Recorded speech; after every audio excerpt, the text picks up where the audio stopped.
In Burlington, Philadelphia, a Beasley Media Group station.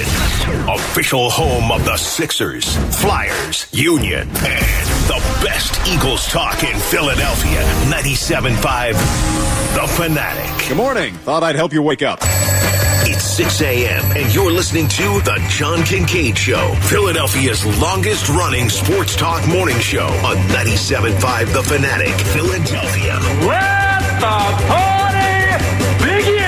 The show starts now. All right, Friday edition of The John Kincade Show on 97.5 The Fanatic. Thanks to Bradford White Water Heaters. Bradford White here for the Pro. The day after the second preseason game.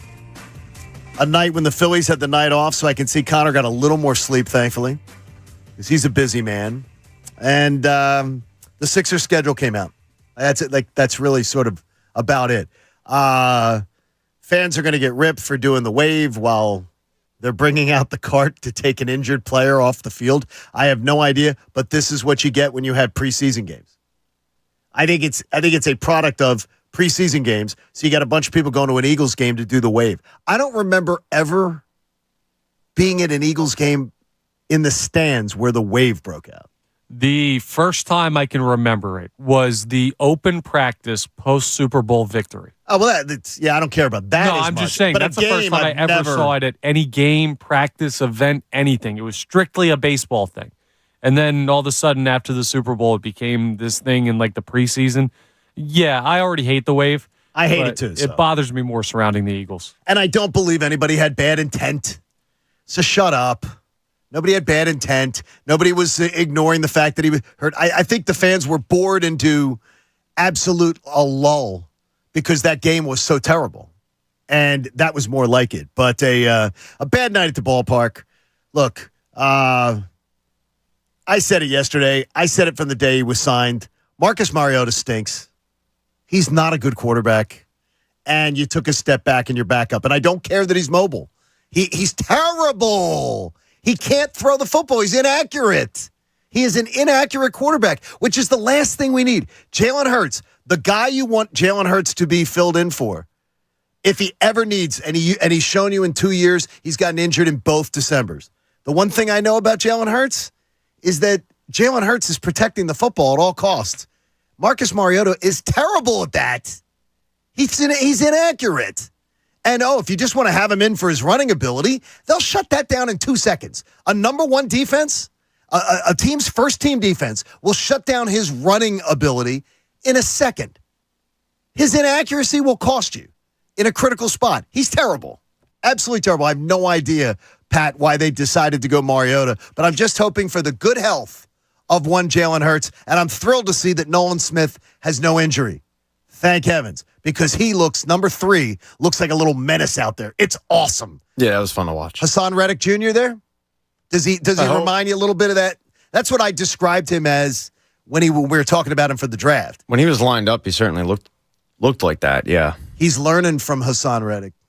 Yeah, he wants to learn. That's a pretty good guy to learn from. I hate, though, that the fans getting beat up on the wave thing. I just think it's okay. I get it. It sucks. It was stupid. It's stupid. But nobody had ill intent, so shut up. So just shut up.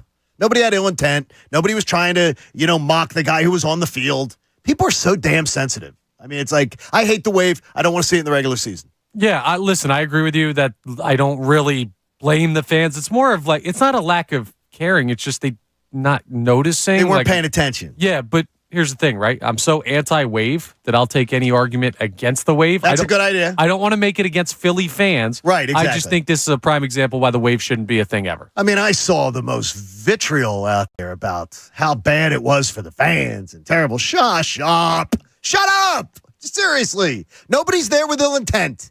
And you know that. They're just not paying attention, which is unacceptable too. But it's a bunch of, look, Ron Davis from the Davis CPA Group, he had reached out and said, hey, would Liv want to take some friends down to the preseason game next week against the Colts? Last game. And I said, I'm sure she would. And they're going down to the game. She is going with some kids that have never seen an Eagles game. Never been to an Eagles game. They're so excited. They don't care that it's preseason. They've never been to an Eagles game. I'd argue they still, after the game, won't have been to an Eagles game. Pat, I think you're right. I have a feeling they may tailgate a little and have a good time. Yeah, absolutely. So maybe really, going in the second quarter. Yeah, they may enjoy that. So basically, it's a Temple game. No, they're there for. She's there for kickoff for Temple games. I love that. Liv is like you. I think she's missed one. She missed one home game last year. Like she is a believer in supporting her team. So, but to me, come on, it's casual fans. Just give it a rest. I don't want to talk about the Wave anymore. That's it. So, hey, make this summer the time you put in that beautiful new kitchen designed just for you. Do it now with some help from Colonial Marble and Granite. Visit colonialmarble.net today. What did you raise your hands for? Was that a field goal? I was doing the Wave. I was trying to start you were doing the Wave? No, don't start it here. But let's start with a morning mind bender with our own Pat Egan. Yes. Patrick? As my screen all of a sudden decides not to load, I need to get the name. Okay, so Frank Hayes is the only jockey who has won a race like this. Fill in the blank. I know Frank Hayes is the only jockey to ever win a race like this. He fell off the horse before the finish line. That's a pretty good guess. That would have been my guess, too. Same thing? Yeah. That's all I could think of. I don't know how else you could win a race. It's pretty vague, I know. Right? But it's an incredible story because Frank Hayes is the only jockey to ever win a race while he was dead. Oh. What are you talking about? 1923, Frank Hayes. Wasn't even a jockey. He was just a stable hand that they needed to fill in as a jockey. Okay. The poor guy had a heart attack halfway through the race. He was on the 20-1 long shot. Sweet Kiss.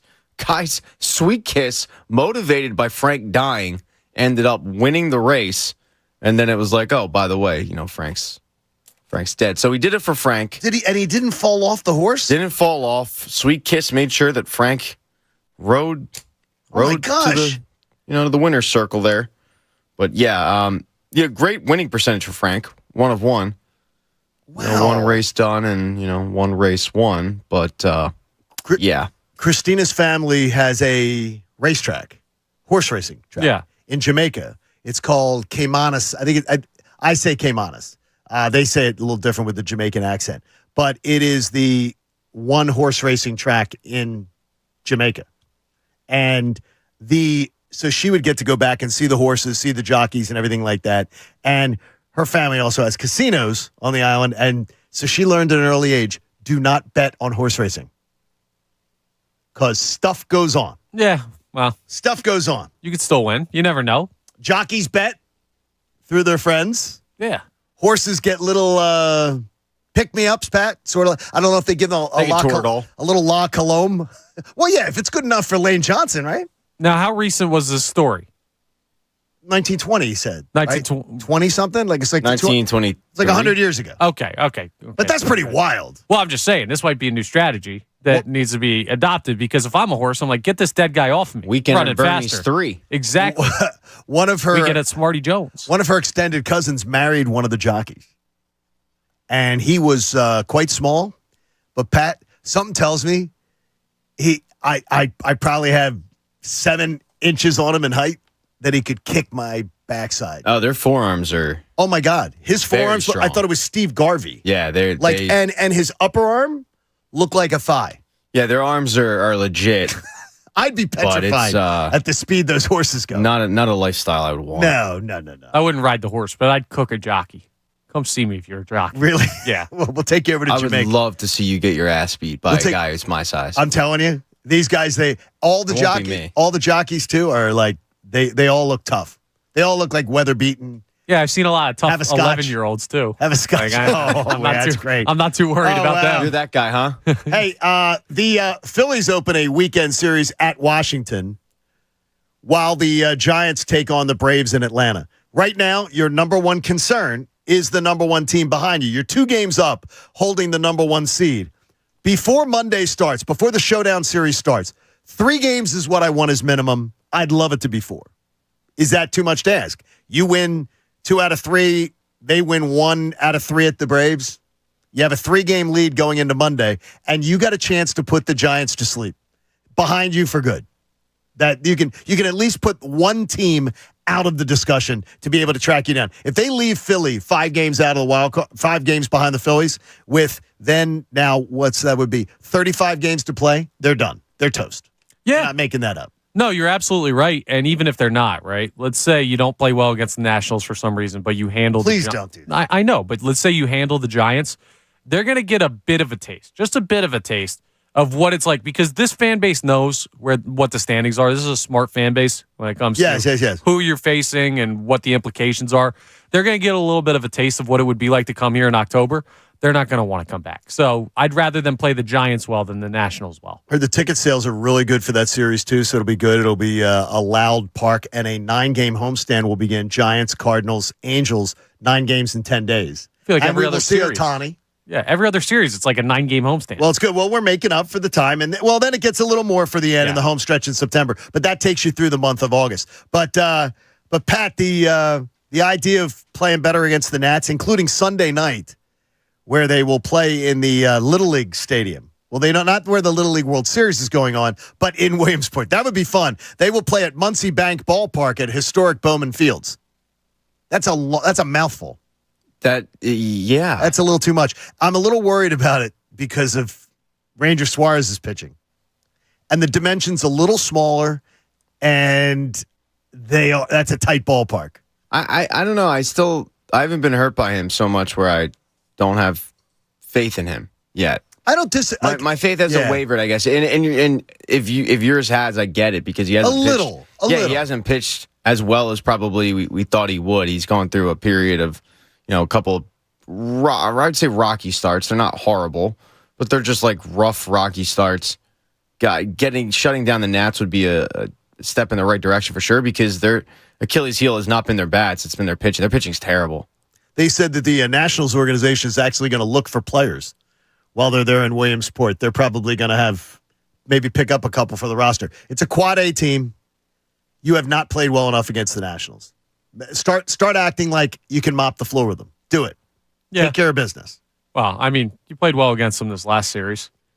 Took 3 of 4. The only one you lost was the doubleheader that you probably should have won that game too. You no-hit them. I mean, I'd say that's playing well against them. You better wipe it. This is one you got to wipe. You don't lose series to the Nats. They're not going to. They already have. So you got to understand that I'm a little okay. They're not losing this front series to back. Yes. So wipe them. You're a front win. to backsman? Back to front. No, it should be front to back. Should be front to back. What kind of psycho are you? I didn't say I wasn't. I was just confirming that Pat. Let's confirm none of us are sideways. Well, guys, wait. I was going to say Pat could be a side. Pat and I have both changed diapers. Yeah. You never wipe towards. You wipe away for sanitary reasons. I have grandparents. Who's to say I haven't changed a diaper? That's terrible. We don't know the life. I hope your grandparents don't listen, because that would be absolutely terrible. John, unless we get a service upstairs, I don't think any of my grandparents are listening. Oh, really? I didn't know. Are all your grandparents gone? Yes, sir. You're a young man to have all your grandparents gone. That's terrible. I had the same thing. I had all my grandparents were dead by the time I was 8, and so it was like, shout out me, my people. Appreciate y'all. Do you remember any of them? Yeah, I do. Okay, so you do. How many did you have in your lifetime? How long did you have? All 4. Yeah. Oh, so you had all 4? Yeah. So you buried all your grandparents. Well, not me. You're personally. Still a young man. You didn't. They didn't ask you to do it. No. That's terrible. Pat, he's got like an Egan streak in him today. He's making jokes about burying his grandparents. I don't hate it. I loved my grandparents, but I mean, it's been years. Okay. Did the men die? Did the men die first? Ooh. One yes, the one two no. couples. The two couples. This is getting morbid. The first gone was a grandpa. The last gone was a grandpa. Okay, grandpa doesn't tend to be the lone survivor. Mine is. It is? My only remaining grandparent is. And he is? Yeah. And he was happily married and everything? Yeah. Wow. Because that's an odd. Usually the happily married couple, the mom is left. So if your grandparents are married for a long time, I just saw this stupid thing on Good Morning America, the afternoon one they do, where they talked about it, the fact do men die earlier? Yeah. And if men are in marriages for like 25, 40 years, whatever, the husband exits like 75% of the time before the wife. Yeah, well, men are stupid naturally, and a marriage is just women trying to make us not stupid. Like they're doing God's work, trying to make us not do dumb stuff. And when you tell a dumb person not to do something dumb, we're going to do it. And that's why men check out early. I'm having a hard time with the being ill, following orders, which isn't really a strong suit anyway. But literally whatever Dr. Sprandio says, my wife then, of course, it's like a declaration from, from Congress that I have to follow. And every day she checks on every single thing I'm supposed to do. I'm like, I understand. I know I'm supposed to take that pill. I know you don't have to tell me about it. No, I do. Yeah. I do. Doctors are like speed limits. They're good for you, but it's just a suggestion. No. Not in my case. Not in my case. Hey, free battery testing, free battery charging, and replacement batteries that fit your needs. That's what makes AutoZone America's #1 battery destination. Get in the zone. AutoZone. So we'll talk about some of the biggest storylines from last night, and we're going to do it quickly because there really aren't a lot of giant takeaways, but there are some minor ones. And we will begin what is a exercise of the course of the morning, all morning long, a game of who's better. Or it can be what's better, but it's just who's better. And a comparison contest where each of the members of the cast will have to answer questions between a two. And you can play along in your car. And if anything gets vehemently debated, we then will bring you in on it. So you can come in on it and you can be the deciding votes. All coming up on this Friday edition of the John Kincade Show. Hopefully it's going to be a great weekend for you. JK Show here on 97.5 The Fanatic. You know, with the Birds in training camp,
Philadelphia. John Kincade Show on 97.5 The Fanatic. Hopefully you're having a wonderful morning. Why does Pat get up every single morning at 4-something a.m.? Because I set my alarm. No, it must be the money. It's probably why you're getting up at that hour of the morning. Because of all we're paying you here. Yeah. That's it, right? I mean, I wouldn't be doing it for free. Yeah. I mean, you can join Pat Egan at PJ Willehan's in Newtown Square tomorrow at 5 p.m. That is absolutely an awesome, by the way, one of my favorite Great PJs. spot. Oh, I love the Newtown Square one's awesome. Watch the match as the Union take on Monterey for a chance to make the Champions League. Win Coors Light Union swag and tickets thanks to Coors Light, proud sponsor of the Philadelphia Union. Egan in Newtown Square at PJ's. That is Christina's favorite PJ's. That is my Tell her grade. to stop on by. That's my grade school PJ. She may.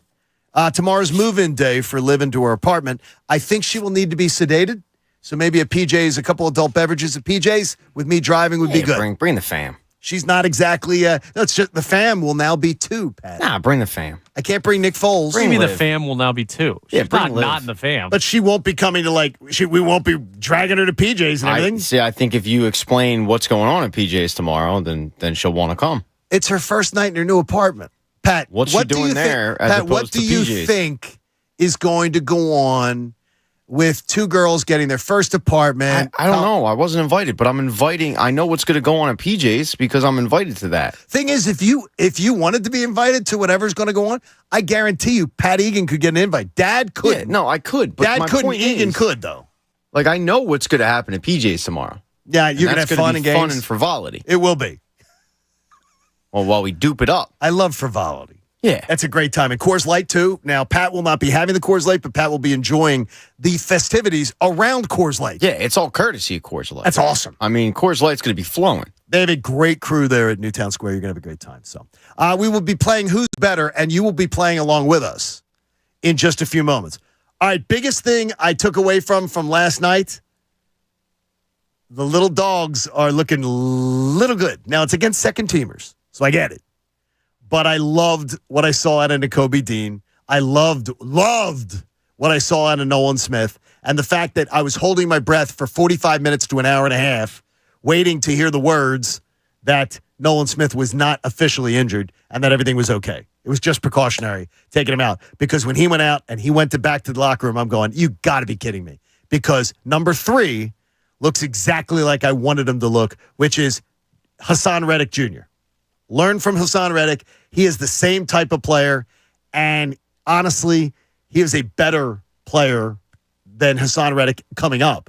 So it could even be better for this Eagles stuff. Yeah, I mean, you've seen everything you really wanted to see from these guys, right? I don't need to see them again. No, I don't either. No, not after last night with guys getting carted off and everything. I don't need to see. Yeah, the Eagles had, 6 total injuries or something like that? And more than they had all last season in games. I know, which is incredible. Which is tough. Now, all due respect to the injured and those facing it right now, it's nothing major. Not yet. And that's thankfully smart by Nick Sirianni to not play the starter, so it's not anything major.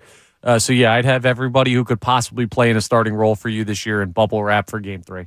And so your biggest takeaway last night? See, it's weird because I want to go with the backup quarterback thing. Right. But I also wonder what the solution is at this point. Did you like Tanner McKee? I did.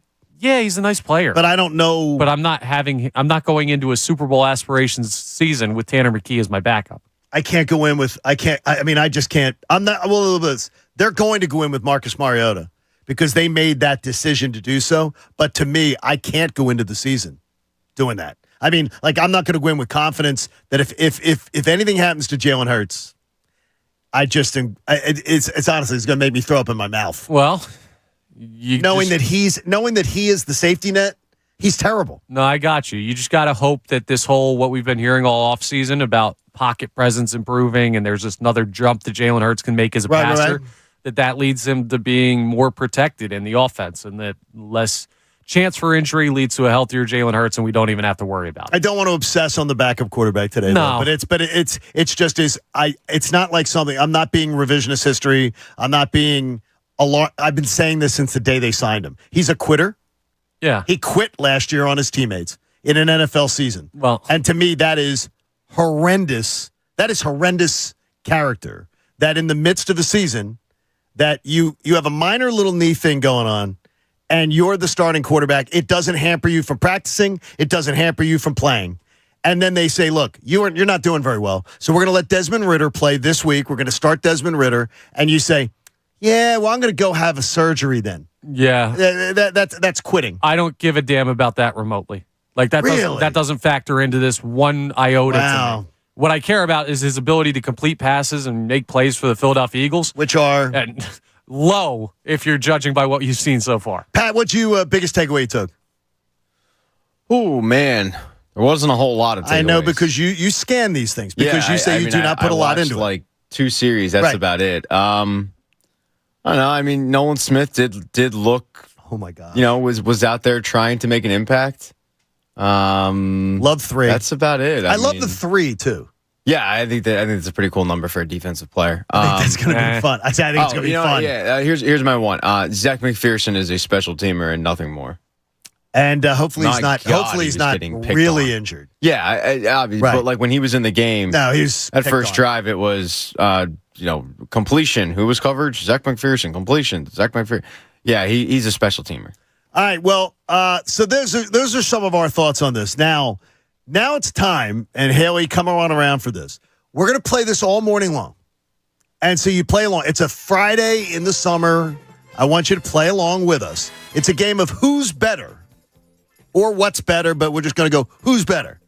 Debate sports, entertainment, and other things. And the guys here do not know, and the lady, do not know any of the topics that I'm throwing at them. And it's just a comparison of 2 things. So this should be like really, really simple to say, okay, what's better?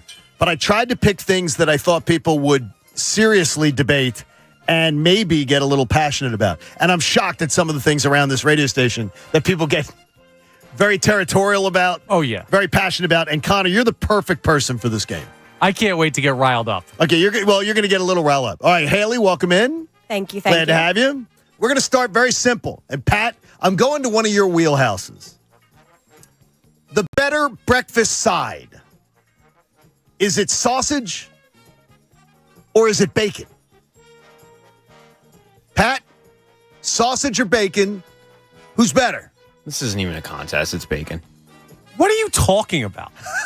He's fired up already. Do me a favor, bud. Stay in your lane over there. Okay?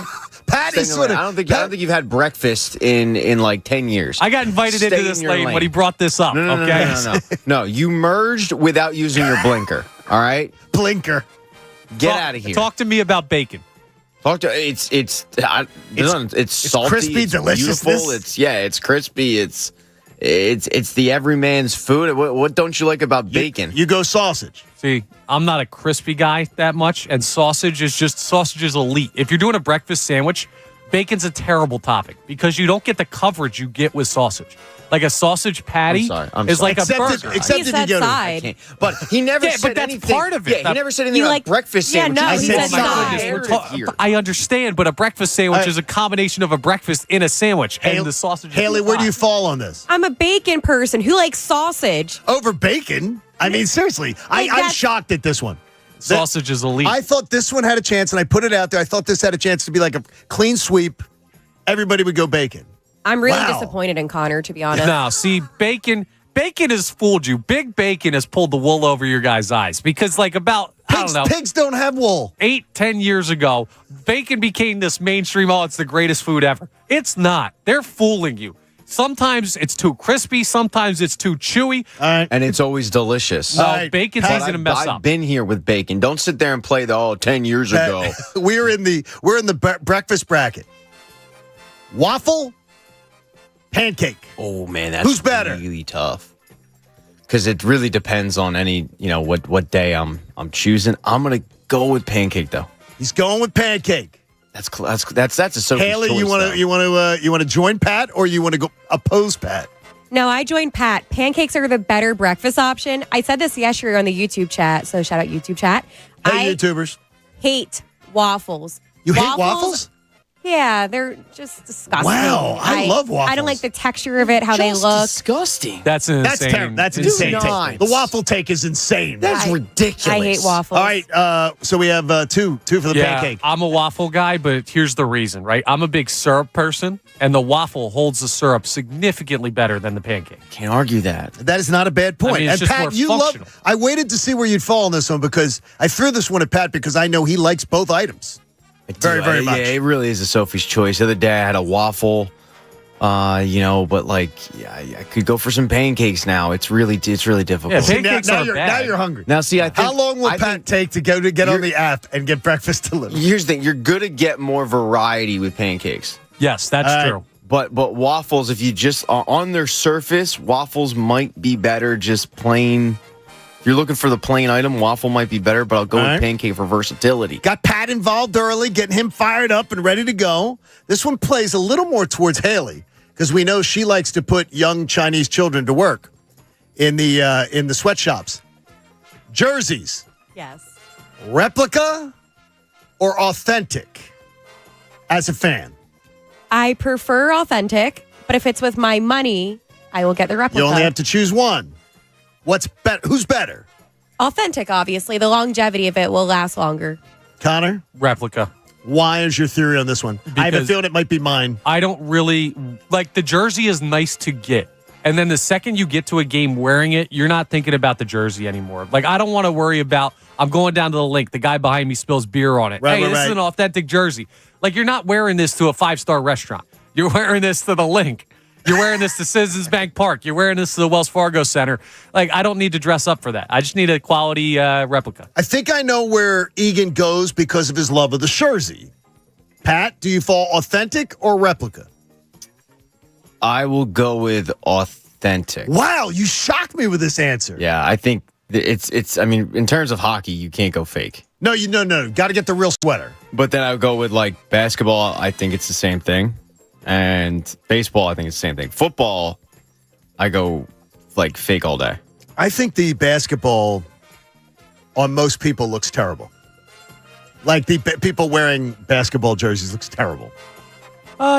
I guess. It just know. looks No, it stupid. looks It looks terrible. stupid. You're wearing like a sleeveless, tank top thing in the middle of winter, going into a game. It just doesn't look right. Except me. I like basketball jerseys, but I like to You wear do. them in the summertime. Okay, That's a little my bit thing. more. Yeah. All right, let's go. Let's stick with the jerseys here. Phillies powder blues or the Eagles Kelly green. Connor, Wow. This is a tough who's one. better? Who's better? I'm going to go with the Phillies powder blues because I've seen them in action more. Just I trust what I know, and I know that that's a fire jersey. But Eagles Kelly Green could win me over this year. Where are you going, Pat? I think this is Not difficult. even close. It's powder blue. I knew you were going powder blue. I knew that was where he was going to end up on this one. You don't even think it's close. No. But then again, I'm anti Kelly Green. So Do you think Phillies fans love the powder blue?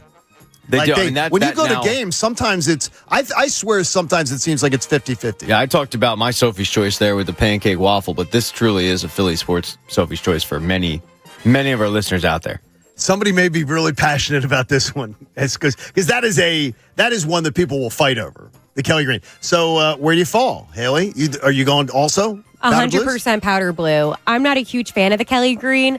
Powder blue, it looks awesome. That's all the jerseys that I own right now for Phillies. Is it because none of you grew up in the Kelly Green era? I don't know. It could I be. wonder about that. Yeah, it could Like, be. you really weren't the powder blue era either. Well, we've seen them You've wear seen it powder more, blues for right. a couple years. The Eagles haven't worn Kelly Green besides that one game in like 2010 or whatever. So, yeah, I think seeing it in action on your favorite players makes it more attractive to you. Who's better? Schwarber or Castellanos? Connor, host of the Locked On Phillies podcast. I mean, this year, Nick Castellanos. Well, you at have to this- answer one, though. At this moment in time, Nick Castellanos. Pat, where are you leaning? Castellanos. Wow. But I've always been a Castellanos guy. You have been, when they were as you free and I agents, were so. both. Yes, very much so. You going the same way, Haley? Yeah, Castellanos. I mean, Schwarber, you have to look at him just offensively, not defensively. So you really don't have. It's an easy answer. Here's one thing I know, is that Kyle Schwarber is still horrible in the field. And Nick Castellanos, who was mediocre to subpar in the field last year, worked and has completely improved his game as a defensive player. Well, that's why my vote is Castellanos 100 out of 100. I don't know that it's work. All due respect to Castellanos. Like, I think he's always been more of an athlete than Schwarber. Okay. They just figured out the way he likes to play the outfield, and they position him to help him with that. Well, he's learned his angles are much better to the ball. Exactly. He's because learned they're things. playing him in a different spot. They're playing him back so he comes in and to his left, which is what they did in the postseason last year. Kyle Schwarber, you could play him on the moon. You could play terrible. him in the right spot. It doesn't matter. So, All right. Here's one for you.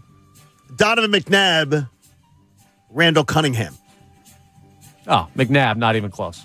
Not even close. McNabb was my guy. Like, that was my favorite player. So is there a bias that you're not Absolutely. giving it enough history? Yeah, I mean, absolute bias. He was my favorite player growing up. He was my favorite. He's my favorite Eagles quarterback of all time. Well, not anymore. Well, no, Jalen's got to do more to supplant. I wasn't talking about Jalen, John. We got FanFest in about a week. Oh, well, Nicky for that one moment. Really? Yeah. Above McNabb? Absolutely. He won a bowl. I'm not saying he's the best. I'm saying he's my favorite. Oh, okay. That works. Haley? McNabb, I grew up with him, and he played a huge part into my liking of sports, so I have to go with Donovan. Pat? McNabb, Cunningham. I just miss Cunningham. You would be just missing. So, McNabb, 99 draft. That was the first draft I watched. I have a soft spot in my heart for number 5. And that's why, he'll always love me. And I'll always love him. I got to tell you is that as at times he can be such a, like he gets in his own way. But I'm a huge McNabb fan. I think people, like, if you ask anyone of Jamie's age, they go Randall, hands down. Randall's pretty amazing. But if he was amazing. My age, we go probably McNabb because we had just missed him. But it's interesting. I mean, McNabb choked in big games. Randall, his best opportunity was taken away from him via Bryce Paup. So, and a fog bowl. Yeah. Which was, I think that year that team had a chance to go to the Super Bowl. There's bad luck with Randall, whereas McNabb, it's more choke. Gotta love that. All right. I'm not going to give you the real Sophie's choice. I wanted to do it, but we can't do it. No, hold off on it. No, we'll save that. All right, down. We'll play this every hour. Relax. There are lots of them there are some that will cause heated debates. Good job, Haley. And thanks to all the YouTube crew, too. Haley, why don't you make sure the YouTube crew, how about 5 people in the YouTube crew? Make sure they have 5 more listeners. Make sure that they get FanFest tickets because we want to make sure we have a good crew there. It is going to be a wild scene. It is. It's going to be wild. It is 3 times the size. I saw the map yesterday. So if you've been to FanFest before, this thing is going to be huge. It's unbelievable. My goal is to make it an hour in without someone trying to eject me from the event. That would be a new record compared to last year. What do you mean? What happened? You were there last year. I don't remember you being ejected from the event. I got yelled at twice early in the morning. Who are you getting yelled at by? Not my fault. Were you getting yelled at? But what did Jamie Franco yell at you about? General employees, not of our station. Oh, okay. Yes. So you got in trouble. Wasn't my fault. Pat, you just look out for him, all right? You got in trouble? You got in trouble with Iggy. I guess people. Yeah, we've talked about this on the air before. People at Xfinity Live were giving him hell, I guess. A little bit. Oh. Giving him hell. Yeah, I remember that. Yeah, you can get into that. Yeah, Connor was peacocking around Xfinity acting like he owned the place. And then there it is. He's trying to go to the bathroom. Excuse me, I'm Mr. Live. Nice to meet you. Hi, I'm yes. Xfinity. Hey, to all the folks at Xfinity Live, what's up?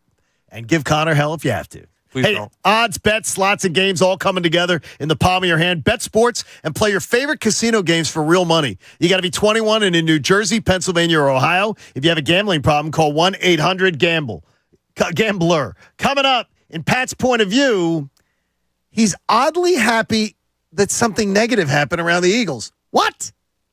He'll explain. John Kincade Show. 97.5 The Fanatic. You know David Kelleher. He's awesome. He's just like the guy you see on TV. He's a rabid Philly sports fan.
Kincade Show on 97.5 The Fanatic, Philadelphia. Big pimpin', baby. John Kincade Show on 97.5 The Fanatic. Big pimpin'. You always find out stuff about people you work with that is a little strange when you work here. And the 7 o'clock hour is brought to you by the Bet Park Sportsbook app. Take it with you all summer long on the beach, on the boardwalk, the boat, or the lake. Bet on sports, play casino games, and more right in the palm of your hand. You got to be 21 in Pennsylvania, Jersey, or Ohio. If you have a gambling problem, please call 1-800-GAMBLER. Pat, if I said to you, I'm going to send you for a half-hour session of someone working on your feet, are you in or are you out? Out. Wow, that was decisive. Yeah, I don't need that. Connor said the same thing. Yeah, foot stuff's kind of weird. Yeah. You wouldn't have somebody. You're in foot pain right now. You got leg pain. No, I'm good. I'm just popping my foot, like my ankle a little bit because I played some basketball this week and it's just tight. Okay, but something's going on. No, I'm good. A little. Does this every once in a There's a while. word for foot massage. I don't know what it is, but that is it's a science. And if you get somebody who does it right, Yeah, they could. Oh yeah, you'll feel so much better. foot massageotomy. But it's not a foot massage. It's like they really work your feet Yeah, and make sure. my feet are fine. They work. Really? Yeah, they get me from point A to point B. Did you get did you get a pedicure? No, No, never. I think I You've done got it? one. Like when I was getting ready for prom, I think my date was going. She was like, "You want to come?" And I was like, "Yeah, sure, why not?" Okay, Pat, pedicures or not? No, I'm no. Really? Just a no for me. You're just a big no on this one. Yeah. I could have put this one in Who's Better, but you wouldn't do manicure. You wouldn't do. No, I I would do a manicure. See, now you do a manicure, and I would not do a manicure. Want to do a pedicure. I would do pedicure, not do a manicure. I would do either. I just don't feel any need to. I don't get the point of it. If you like, we're gonna pay you to do this, I would But what do if somebody's seeing some people see your feet? Yeah. You wear slides, you wear things like that during the summer. So If your feet are nasty, you don't think women notice that? the show's up here, Johnny. Really? In the face. You make eye contact. They're not looking at my feet. I think women would disagree with you. You think women look at your feet all that If often? they have a chance to see your feet, yeah, I think they look at your feet. They have a foot fetish. They're Yeah, looking right? at your feet. It's the first thing they're looking at. That's Connor, the first thing they want is the Let me see them pictures. feet. We got Rexina Ryan walking around out here at the pool party trying to figure out what's happening. Those are some nice feet. How did that ever get out, by the way? How did that video ever get out? Good question. Don't you think he put it out? No. No? I would not want that out if I were No, him. but but then his wife didn't put it out. I mean, it was during the time where it was pretty popular to hack people's phones. Oh, okay. It still is, but Yeah. there was that stretch where, every celebrity was getting their phone hacked, and you know how you say pop up? Mm-hmm. You always say pop up.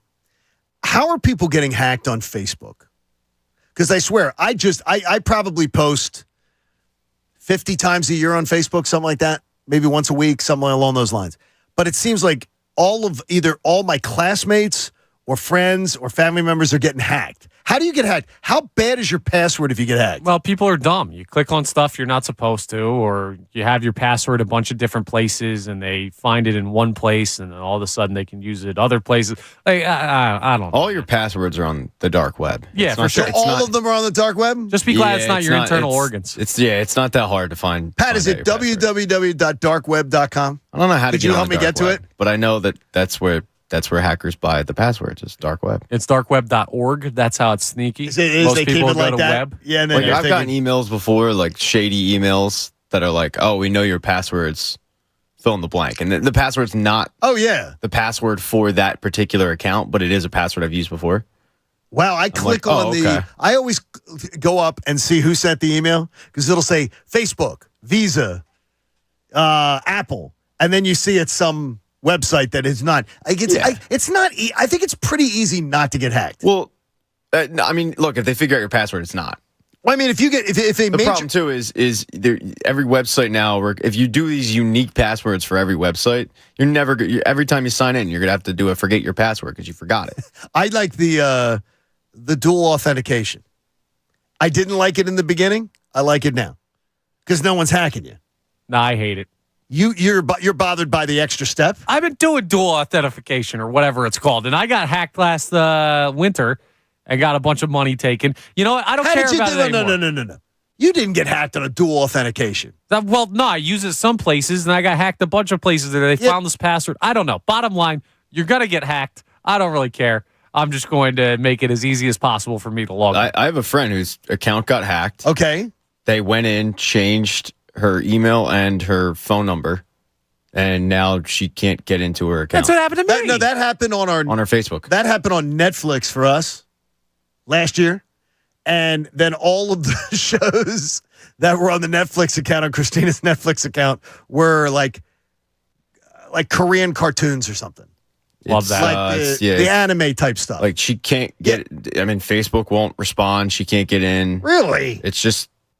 Yeah, because the way, I mean, it's if you want to reset your password, it's like, all right, what's your phone number? Well, they changed the phone number. They changed the phone number. All right, well, then we'll email you. Oh, well, they changed the email address. Like, she's basically screwed, and Mark Zuckerberg ain't returning her calls. Okay, Zuck Daddy's hanging up on her. What if you just start a new account? I mean, that's, you could do that. It's probably what she'll end up having to do, but it just sucks because she's got all this stuff on her current account.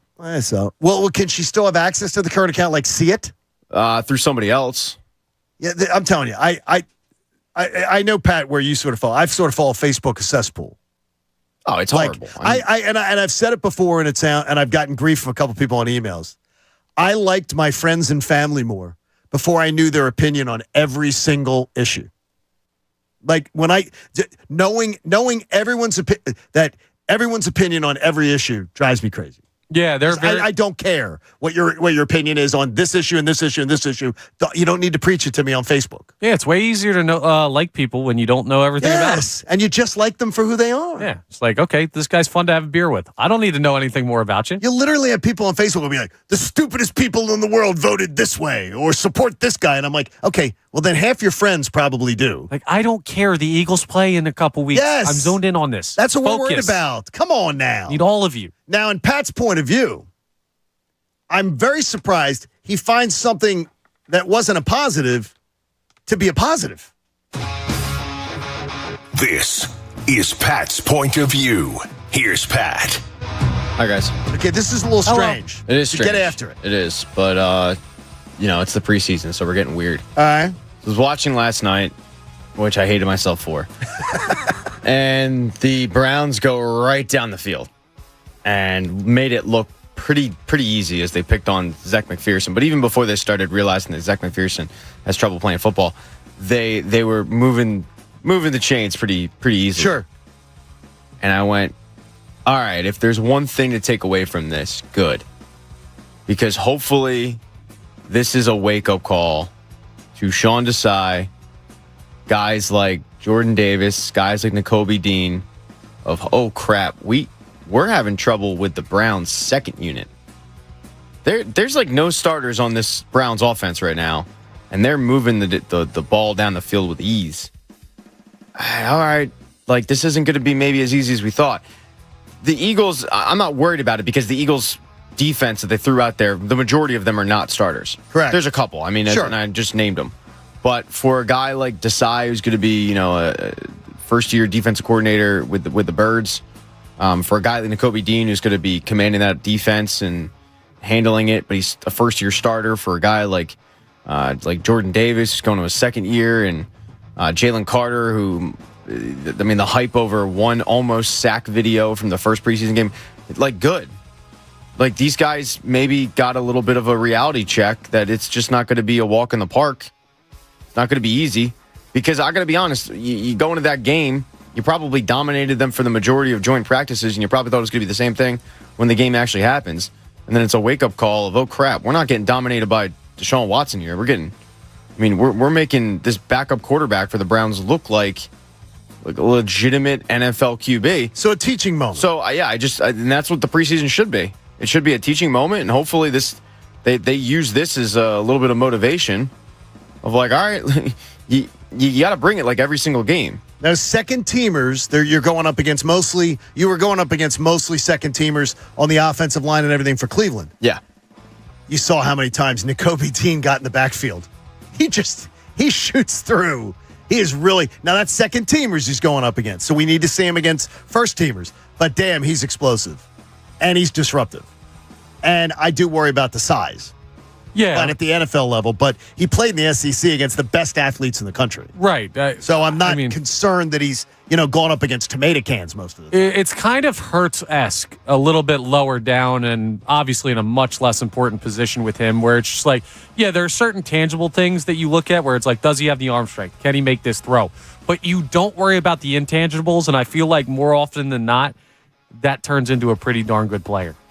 It was Pat, you make a great point too, because I think Desai is that there's so much vitriol against Jonathan Gannon. I think there's zero chance that the Eagles defense is better this year under Sean Desai. Zero. Because the numbers last year were ridiculous. It's going to be really, really difficult. And people will twist themselves into pretzels trying to make excuses for Sean Desai because they hated Jonathan Gannon so much. I need to see Desai, too. I need to see more of how he reacts. I don't, I can't tell from preseason games. Yeah, I'll see in the regular season. No, I don't. Yeah, you know what I mean? They're not showing you exactly. a ton. Yeah. But I like his demeanor. I was a little alarmed. That first series was bad. The Browns convert a 3rd and 3 maybe. They get a penalty, backs them up 10 yards, and then they throw at the exact same spot and pick up the first down. Sat there and said, "All right, good." Zach had a little. This really should be a teaching moment. They went after Zach McPherson. Yeah. Yeah, but we weren't expecting special teams. But special teams, he'll be around probably, and an emergency guy. Definitely now that you have a spot with Sean Bradley. Not that they are same players, but here's the thing, right? Good camps, to me, like a really good camp, a really good training camp for any team, has bad parts of it. Like a perfect camp, let's say you're not working on enough stuff. You're not trying enough things. You're not putting guys in positions to fail? Exactly. I think it's important to face adversity. Look at the Chiefs. You got Travis Kelce out there playing rock'em sock'em robots with his teammates.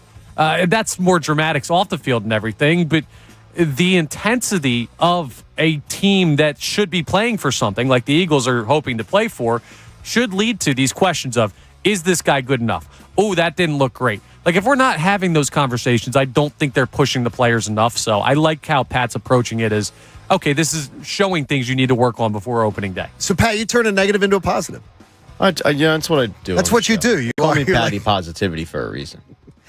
Hey, your dog's health begins in the gut. Dinovite is the nutritional supplement created to boost your dog's immune system, and you can now try Dinovite for free. Just pay shipping and handling. Visit dinovite.com/radio so your puppy can check out Dinovite.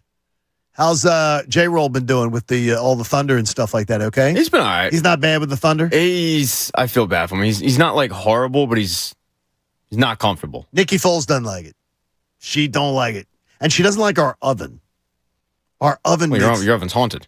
The oven is like the oven's a wall oven, and it makes this it takes a long time. It takes it 25 minutes to take the temperature down, and it has this sort of fan going and everything. I'm so it's just loud and noisy. The dog bothers her. Oh God, yeah. I saw Bolt yesterday. Saw the little pup over in Jersey. How is Bolt? It was good. I fed him some lettuce. He was enjoying lettuce? it. He likes the little crunch, and it's very healthy for him. You know what's good for dogs? Supposedly carrots.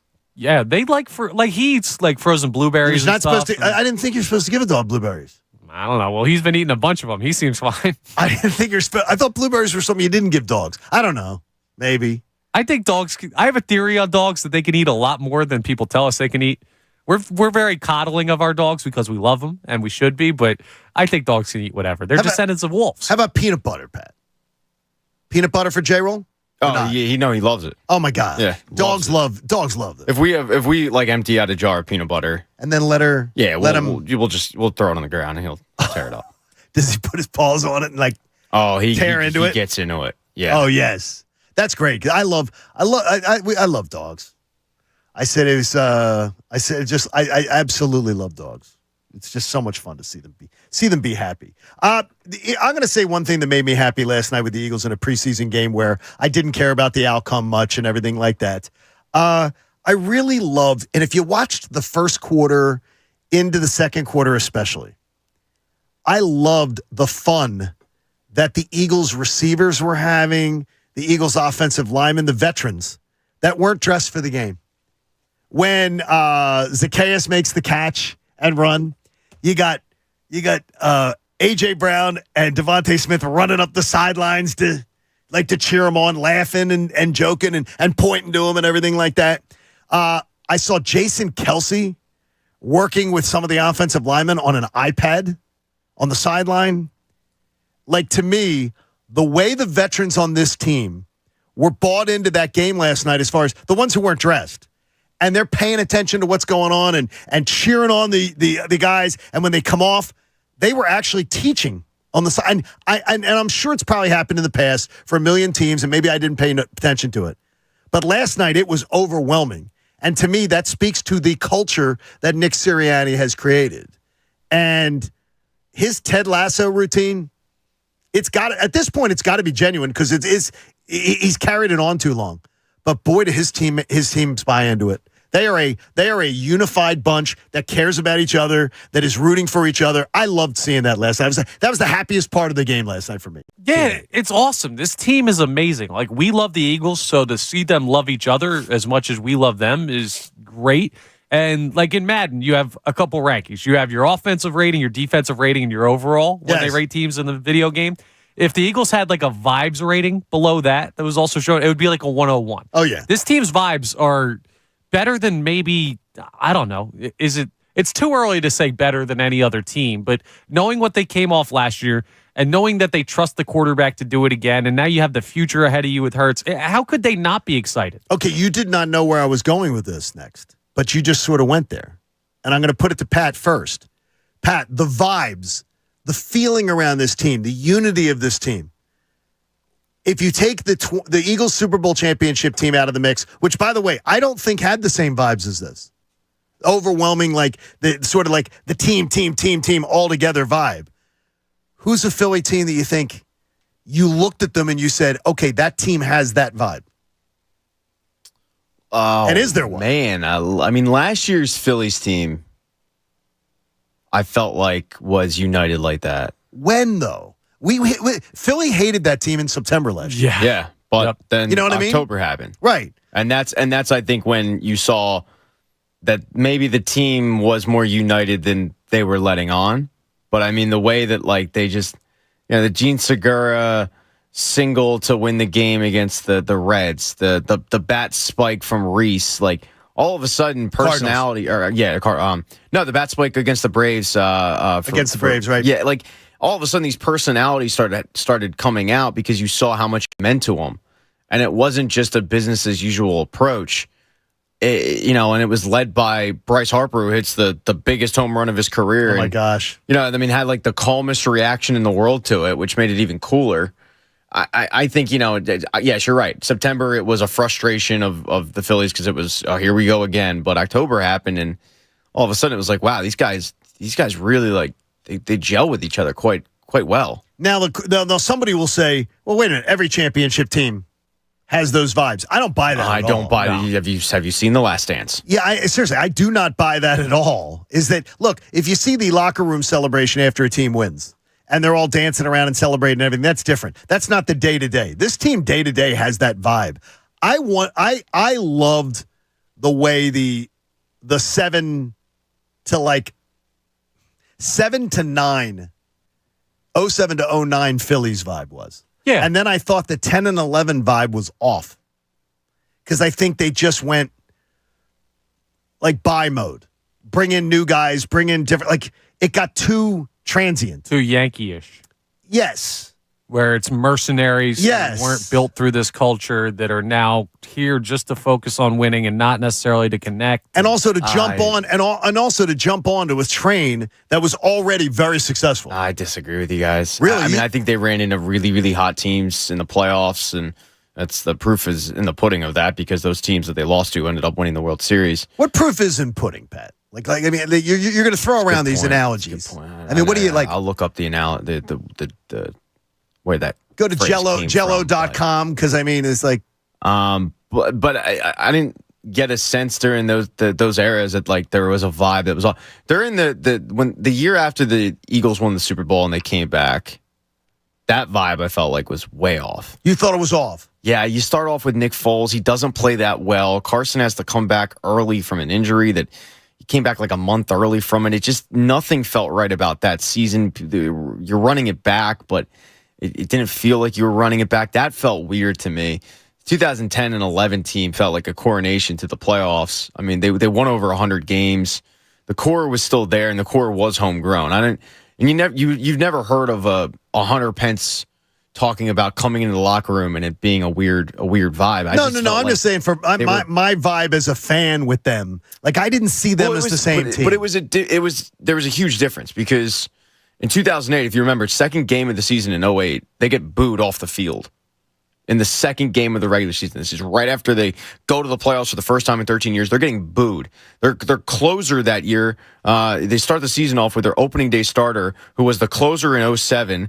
Opening day starter ends up getting sent to Double-A, and then coming back and being this like World Series playoff hero and Brett Myers. It was Joe Blanton ends up being their trade. Everything hit right with that team, including Matt Stairs getting brought over as an August waiver deadline acquisition. That team was scratching and clawing their way in, whereas 2010 and 11 team, and even 09 to a certain extent, it was like, no, that team's good. Okay, give me that. And I feel like those teams actually mirror this Eagles team more because we're looking at the regular season like, okay, regular season matters, obviously, but this team's going to win. What season did you, if I take 08 out of it, because they won a title, what season, put me in order of like the seasons you enjoyed the most. 2011, 2010, 2009. See, I like your 11. I think I would go 11, 9, 7.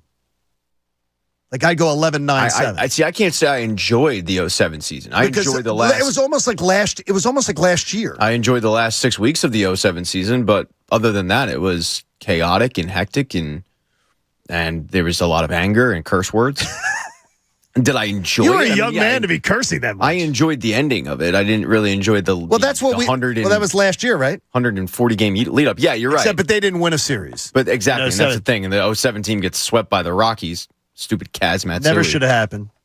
It shouldn't have. But you know what? It taught them a valuable lesson. They went to the World Series, though. It taught them a valuable lesson. You learn a lesson, get kicked in the teeth. Yeah, I asked Charlie once when I had a chance. When you were driving him? Yeah, his personal chauffeur for like 20 different times. But I was like, yo, when did you know that you had like a team that could win the World Series? And he said on the plane ride back from Colorado. That's awesome. It was like the way that they took that loss and immediately were like, okay, what do we have to do so this doesn't happen again? That was a really cool thing to hear from him. All right, we got ready for a big weekend against the Nats. Well, sort of. It's a big and then it gets little. John Kincade Show on 97.5 The Fanatic. Number one,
Philadelphia.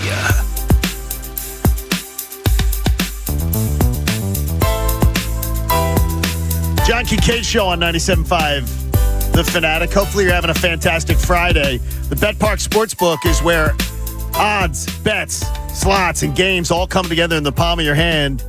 You got to be 21 and you need to be in Pennsylvania, Jersey, or Ohio. If you have a gambling problem, please call 1-800-GAMBLER, which is always nice. Connor with the nice quarter zip, the Phillies quarter zip. And the day you bought it, I wasn't sure of it. We were at Rally House. Yes, we were. Before the divisional or before the NFC title game. Man, it was NFC. It was Phillies. It was Phillies. I think it was Phillies, before like the World Series. It was before the World Series. You went with that off-white. Is it off-white? No, it's just I'm white. shade, remember? So it's just white. See, that's a great white, though. Like, not a shark. Like the shark. Yeah, Yeah, it's a great white color, though, the pullover. Yeah, I like this one. Rally House has great stuff. Now, Pat, you don't like the white just personally. No, I'm not a huge fan of it, but I recognize it's a me problem. I would have made a mess of that thing, man.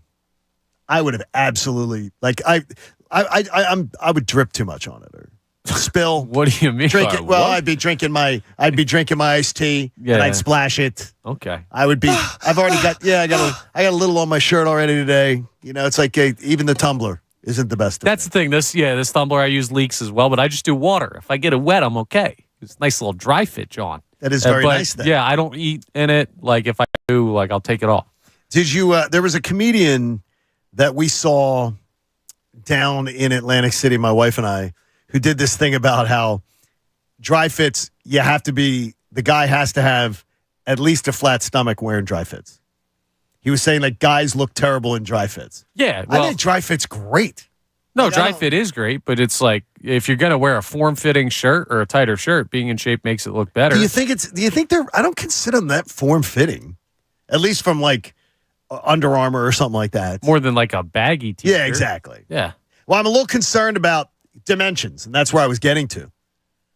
The dimensions of Muncie Bank Ballpark at historic Bowman Fields. Have you ever been, Pat, to Muncie Bank Ballpark at historic Bowman Fields? I've not. In Williamsport. Well, that is where we will see Ranger Suarez on the bump on Sunday.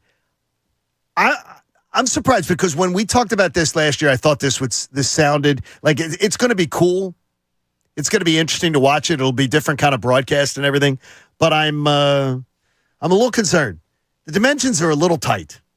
And Rangers been having a little trouble keeping the ball in the ballpark, too. Do you have what they are?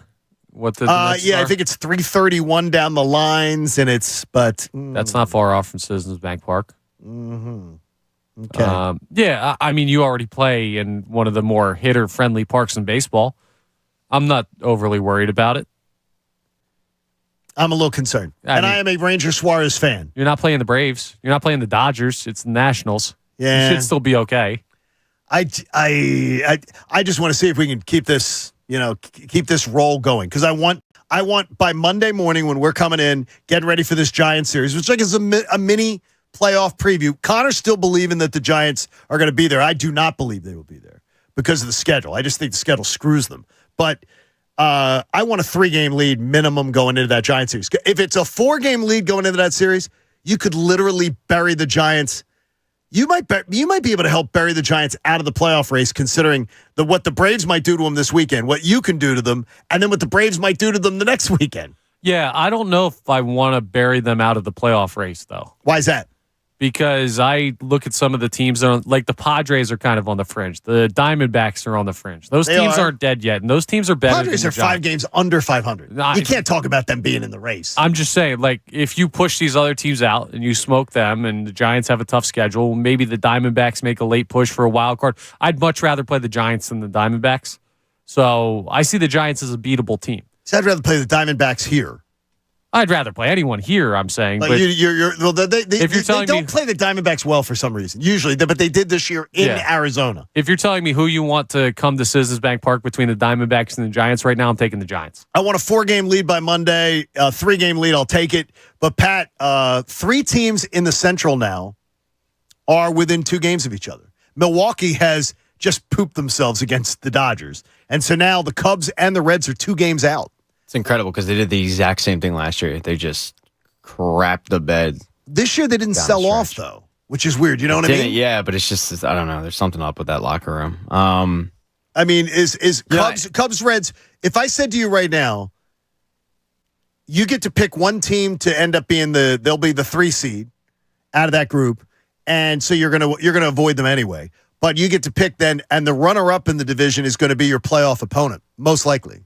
Reds. If you're the number 1 seed. So you want to play the Reds here. Yeah. Okay. You want Reds here. Reds are so fake. Yeah, sure. So you think Reds are frauds? Reds they're kind of like the Marlins, except the Marlins once every 15 years they'll actually make a lot of noise in the playoffs, and then they'll go back to obscurity. The Reds once every 10 years will just make the playoffs. Right. But they don't do anything. I thought it was going to be the Cubs as the Phillies' opponent, and then Milwaukee just spring a leak again late in the season, and now they've opened the door for the Cubs or the Reds to that could be a 3-team race to the very end. Yeah, that Brewers team is not that good. They have good pitching. You said that before the season. They're not. You look at the roster, and it's like you have the ghost of Christian Yelich, who's actually put together a solid year, but I don't trust the longevity. I don't know. I just don't look at that team as a competitive playoff team. Now, in the National League race, by the way, which is now, I mean, like if you just look at it overall, the Braves right now, the Dodgers have pulled themselves winning 11 in a row, have now pulled themselves right back into this race with the Braves. They're 4 games back of the Braves for the number 1 seed. The Dodgers are freaking hot. Yeah. They're hot. That's a problem. Okay, right now, pick your opponent in the NLDS. Because whoever you beat, if you're the number 1 seed, you'll get the 3 games at home as a wild card. But the penalty for that is you then have to play the number 1 seed in a best-of-5 series after they've been rested. Gut instinct, and you can change your answer. We can change our answers 6 weeks from now. At the end of the season. Would you rather have a 5-game series with the Dodgers or 5-game series with the Braves? Braves. Pat, 5-game series Dodgers, 5-game series Braves. That's a hard. I don't like them in either. I'll go Dodgers. See, I'm going Braves, and the only reason I'm going Braves is because I think the Braves would have the boogeyman in their head a little bit. Yes. That if anything starts to go bad, Phillies go out and put up 2 runs in the first inning of Game 1 in Atlanta, then it becomes, and I do believe I've seen the DNA of that Braves franchise. When they're playing from the lead, which they've done all year long, best first inning team right now, they're the best first inning team in the history of baseball. Right now. They have that record going on. They're crazy. But I know the franchise DNA. And when the pressure's on, when there's adversity starts to hit, they start squeezing the bats really tightly. Yeah. What if I told you I had some numbers on this? You do? Yes. I love this. I do. It's good. So, give it to us.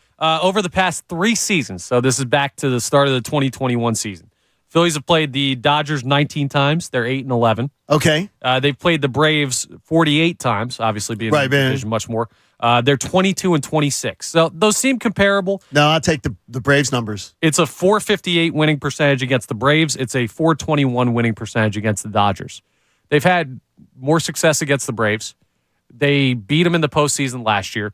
You're more familiar with that opponent. You don't have to travel to the West Coast. That's another and then great back point. In a short series. Yes. You only get 1 travel day. Yeah. So we need the Braves to start not picking it up, but we also need someone to start beating the Dodgers because I don't want to see a team that hot come in here. Yeah, that would not be fun. That wouldn't be fun. But last year, remember, both bye-week teams lost. Yeah, I don't know that that's the rule, though. We've only seen it one time. It's only been once, so we'll see it. Hey, PJ Wellahan's is the official home for your fantasy football draft party. So you can book your fantasy football draft party at PJ's. Visit pjspub.com for details. And if you're hosting at home, score big with PJ's party packages that are available for order online. All right, we need you, Haley, to come on around because it's another round of Who's Better. We played this last hour. We'll play it every hour today. And last hour got a little heated in the breakfast division. Really got a little heated. Pat delivers. When it comes to Pat, breakfast topics, you deliver? Takes. You are really unbelievable. I'll take a sausage, egg, and cheese. I will deliver if you pay. Yeah, well, tip. Not just pay. I have no problem doing that, Colin. Pat, you have Pat's takes coming up at the top of the hour, too. So they're at the top of the hour, so you better be ready to deliver. But I have a new one for you here. Okay, so we're playing Who's Better. Haley's with us from the YouTube. Hello. Did you give those tickets away? Oh, yeah, they got their tickets. People all over it? Everybody on the YouTube chat's going to be at FanFest. So they're there? Yep. Okay, good. We want to make sure everybody's there. All right, we go to the category of Phillies. Heard of him. Great. I give you Phillies. Who's better? Chase Utley? Bryce Harper? Oh, Bryce Harper. Not even close. As a Philly? Yeah. Sure. As anything. Haley? This is a tough one because I do love Chase Utley, but it is Bryce Harper. It is Bryce. You don't even hesitate. Bryce Harper is and he was your childhood pet. Yeah. Chase was your childhood. He was. And he may be listening over in London. I doubt it. But I appreciate Pat, it. you're supposed to say yes. He probably is listening on the app. Yeah, no, him and Jimmy and Cole, they're all listening right now. Well, Cole could be at the Newtown Square. He could be at the Newtown Square. Bradley just dialed in. PJs. Scott Air. Madsen. No, it's not even close. Okay. So not even close to you. It's Bryce Harper's a better baseball player. Okay. Now we stay with the Phillies. Okay. And I give you more cult hero. And I can't believe that Pat said this name earlier. How about a certain right fielder that went to the Washington Nationals after he left Philadelphia, creating, I think, I don't know. Jason Worth created a controversy. I don't believe there should have been. I would have taken that bag any day of the week. Or Hunter Pence. Oof. Jason Worth. Pat? Oh, are we talking Phillies career? It's just who's better. Okay. And so you're just your personal. I didn't think you were a big Worth guy. I'm going to go with Hunter Pence, but it's close. It is close. But Jason Worth was not all that great with the Nationals. He was a mediocre baseball player. He was slightly better than mediocre, but he didn't deserve that paycheck. Yeah, I'm going to have to go with the guys on this one with Jason Worth. Not great with the Nationals, but as a Philly, I did enjoy him. I think I lean Worth, but I watched Hunter Pence with the Savannah Bananas. High level of competition. Yeah, that's definitely the way you judge a player. I think is that I couldn't see Jason Worth having that much fun. Wow, Hunter what Pence, does that have to do with anything? You just have to be drunk. That plays into me. The Savannah Bananas. How did Connor never try out for the Savannah Bananas? I could see him as one. You could do. Seriously, you could have been in that mix. They're not that good. I would enjoy going to watch. I'm not playing. You wouldn't play for the Savannah Bananas. Nah. So if they Really? asked you to play, you You're wouldn't play. kidding No, me. I don't want to. No, if I wanted to act, I would act. If I wanted to play baseball, I would play baseball. I'm not combining the two. Gary Streisky from SportsCenter. Tomorrow you'll see it. He got to play for the Savannah Bananas this week. Yeah. In the exhibition game up at the Hartford. He said it was I texted him. I said, that looks so much fun. He goes, one of the greatest things I've ever gotten to do in my life. Now, if you said like one game, if I'm like jumping in as like a guest player, absolutely. I'm saying, would I make that my career to play like joke baseball? And I mean this with respect. Joke baseball? I find it incredibly entertaining. I am pro what they're doing. But you wouldn't want to do all the dance moves? I wouldn't want to be the one doing it. All right, sitcoms. Friends or How I Met Your Mother? Who's better? I'm a How I Met Your Mother guy. Friends never really hit me like that. I understand I'm probably in the minority there. Even though How I Met Your Mother totally stole the concept from Friends. Well, it's a sitcom. I mean, they've been stealing that forever. It's a bunch of people sitting in a coffee shop or a restaurant or something, and they're talking about stuff. But Barney Stinson, one of my favorite TV characters. You mean Chandler? Oh, I'm sorry. Of all time. Okay. Chandler didn't have game like Barney, dog. Yeah, please. Yeah. Put some respect on my man Wait a minute. NPH's He name. did get Courtney Cox at the end. I love that John asked the question and then poo-poos your answer. No, because I'm arguing, Pat, because I have my answer on this. Pat, where'd he go? I wonder where you're going with this one. I know my answer's there. So I've never seen an episode of How I Met Your Mother, and my answer is How I Met Your Mother. You're kidding me. That's how much I despise Friends. Beef. Despise You it. and Cuz I on think this. It's one of the worst damn shows ever that has been popular. Really? The fact that Ross and Rachel, that whole crap, there's no way that Ross ever would have pulled Rachel. There's no way that she ever would have stuck with this crap. The fact that anybody would want to be friends with someone so incredibly dumb like Joey, the fact that you have two guys living together at that age, stop. It's ridiculous. It's a crappy television show. You'll never change my mind. Give me, as soon as you said what's better, Friends or... And you just said or. You could have picked any show, and I would have picked the or. See, this is what I wanted with this. Haley, you seem much more rational on this topic. Where do you go? Everyone's going to hate me. You go Friends. No, everyone's going to hate me. I haven't seen any of them. What? I know. There's no possible way. There's a 0% chance. He hasn't seen one. I haven't seen any of them. There's a 0% chance you've never seen even a part of an episode of Friends or How I Met Your Mother. I just said I haven't. I know two people who have never seen an episode of Friends. Well, then you know two liars. You can put them on the board. No, they've seen it on TV and they pass right by exactly, it. But they pass right by it. They don't watch it. I couldn't even tell you any of the characters' names, the plot. I have no idea. You couldn't tell me a single character's name from Friends. I haven't watched the show, Connor. She doesn't watch it. But that's just blatant blindness to pop culture. How do you not, before I had seen Seinfeld, I knew who Kramer was. I knew who Costanza was. You can't name a character on Friends? We couldn't believe. I haven't watched the show. You're the perfect person to go, we did not know. The thing is, she can know a name. She could know Ross and Rachel are from Friends, but she doesn't know who Ross and Rachel are. You didn't know Seinfeld. You had never watched Seinfeld. So to me, that's mind-boggling. Yeah, but I still, I'm aware of the existence. This is just But why does it matter? Right. They're not real people. That's insane. It's Titanic. I've never even heard of it. Is it about a plane? It's a true story. She didn't hear of it. She didn't watch it. Couldn't name the It's not characters. that hard that you didn't watch it. It is about a boat. All right. All right. Oh, boy, this is going to be good. Another sitcom one. Full House, Family Matters. Who's better? Oh, Man. yes. Give me Family Matters. Oh, that is a Sophie's choice of my childhood. Guess what? By the way, this is my piece on 97.5 The Fanatic. Will come up later today. It is my truth teller is as part of this. This all comes up. I watched both religiously. I'm going to go with Full House because that was like my first love. Oh, my gosh. And Stephanie Tanner, if you're out there, what up? What up? Haley? That's how I feel about Uncle Jesse. What's up? Full House all the way. Uncle Jesse start. If Uncle Jesse's out there, what up as well? Yeah. Well, he was Fair point. That's a good looking He was man. great on you. John Stamos. He was great on you. That's right. He was on you. Yes, I he was forgot great. about that. Give me Urkel. And General Hospital, where he got his start. But He did. Dude, Family Matters was really good. I liked Family Matters. Tell Do you you like what, Family Matters? Oh, my I've gosh. shared a drink did, with yeah. Steve Urkel before, with Jaleel White. Really? Yes. Really? Oh, Yeah. you know what? I think you've told me this story. How did you meet Urkel? It's a great story. There's a guy that I used to work with when I was bartending who became like a general manager of, it's called Blind Barber. It's like a speakeasy barber shop in Sarah City. And he's like, yo, come through sometime when they opened it up. So we came in, got me in, I was talking to him. He's like, I got to take care of some stuff around the building real quick. Let me come and set you up in VIP, and then I'll come get you in like 5 minutes and we can catch up. And he sits me down, and he just goes, oh, yeah, this is Jaleel.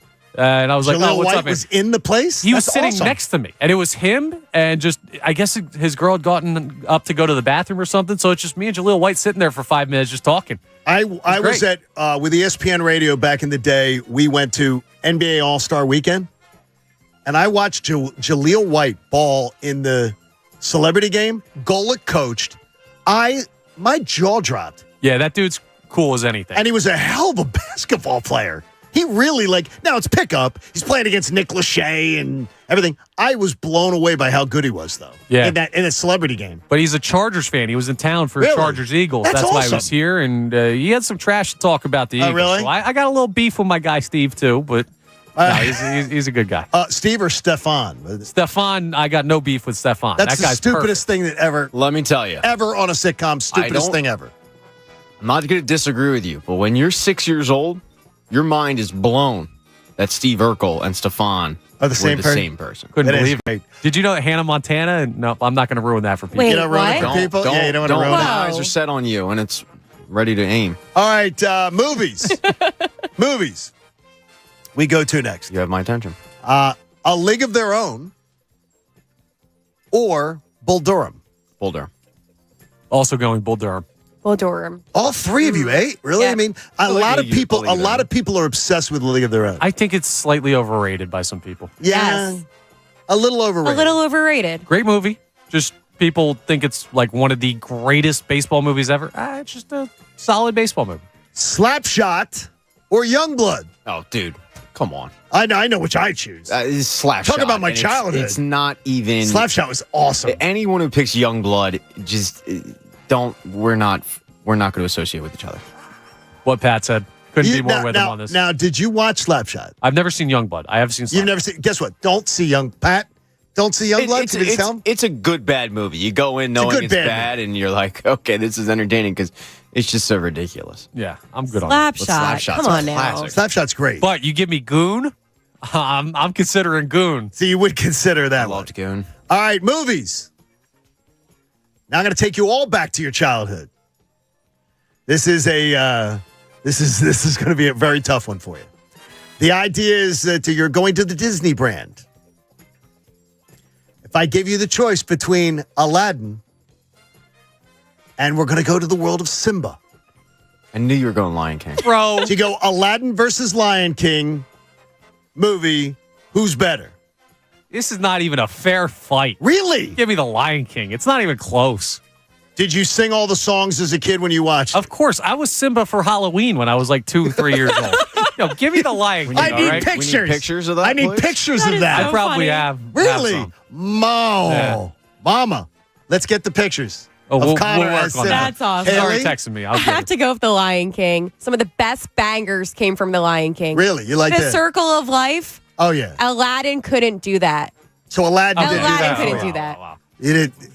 Show Me the World or whatever that song's called is pretty I good. don't could even know show the you song. the world. I don't know the title. I know Yeah, you don't know the song, though. title. Takes so then you on a can't. whole new world. A whole new Jasmine world. Cliffs I Yeah, never that's knew. what it is. Jasmine, seriously, Pat. Jasmine was a dime Exactly. piece. Yeah, she was. What up? Is she the most beautiful Disney princess? She's, if not, I'd be hard pressed to find another one. She's got to be up there. I think Jasmine, and then in the rearview mirror, but you can see her, is Ariel.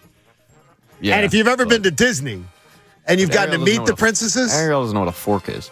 but they really, Dingle hopper. they really, I'm not jumping in on the attractiveness of cartoons. What? No. When you go to Disney, you meet them. Yeah, you're totally No, above you that. go and you meet them at Disney. Yeah. They're Prince actually. Eric. I'm not above it. I'm saving Seems like myself you're from a the brother. people listening. You like Prince Eric? Oh, absolutely, Prince Eric. Peter Pan, when I met him in person. You met Peter Pan? That one's a little weird. Wait a minute, Peter Pan and You know, Prince Eric? Peter Pan's like 3, 4 years old, whatever he is. Not in person. He's a child. All right, he's Not probably in 9. person? Not in person. Not in person. Not in person, man. There you go. I'm hooking up with the Peter Pan guy from Walt Disney World. Biggest flex. That's really Yeah, good. it's a hell Great of a job. flex. Great job, Haley. Who are you dating? You're never gonna believe who I'm dating. I'm dating Peter Pan. Haley's running. It's the frog from Rapunzel, the little gecko frog type guy. His name was Pasquale. Hey, Pat, I'm going to give you another one. The princess, and I don't know what her name is, from the New Orleans Princess and the Frog. Tiara? Tiana? Tiana. Tiana. Oh, beautiful. Uh-huh. In Disney, beautiful girls. Yep, They had yep, played that she part. is. So Olivia loved me. She met the princesses even at like 16. Stood in line, met the princesses. Yeah. That's still silly to me. No, I did that. That's my daughter. She can do whatever she wants. I did but- that with Winnie the Pooh. You did? Oh, yeah. No, I did it absolutely. with Mickey. I became a kid around Winnie the Pooh. Yeah, Did I know that there was a person in that? Absolutely. Do you know what their background or anything? That doesn't creep you out at all? No. The person in the costume? No. What? It was like, I this didn't is like awesome. Mr. Met. Winnie the Like, Pooh. I don't like Mr. Met. Oh, dude, Well, I come on. No, I mean, but I mean, Mr. Met- not just Mr. Met, but wish him nothing but the worst. any figures in like a theme park where they have the costumes. I don't like the. While we're getting weird with the Yes. Disney princess thing and Yes. the top, there was a picture posted on social media the other day of Mr. Met with his lovely wife, Mrs. Met. And You liked Mrs. Met? Lovely wife. the people were feeling that one. She's a skank. I think he broke up with her. Mrs. Wow. Met is a skank, dude. Listen, buddy. She belongs to the streets. Search on that picture. If you're into girls with baseball heads, Pat, she's well, in I the have a girl streets for of you. Queens. Dude, every single mascot is run through Mrs. Met. Oh, That's Jesus. terrible. All right. You That's terrible. Well, okay. You seen the Fanatic in that tongue game? Oh my It's God. terrible. We You need to denying break. them that? No. Oh, See, that's man. on me. I knew it was Pat, going to you go did there. it. We You need to did break. it. You took it over the line. Yep. But you know Mr. what? Steal Your Girl. Pat's Takes comes your way coming up. And there are some tough decisions the Eagles are going to have to make. We'll get to all of them. Hope your Friday is off to a fun start with us. John Kincaid Show. Hope you're playing along in the car here on 97.5 The Fanatic. I already know tonight,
Back to the John Kincade Show on 97.5 The Fanatic, Philadelphia.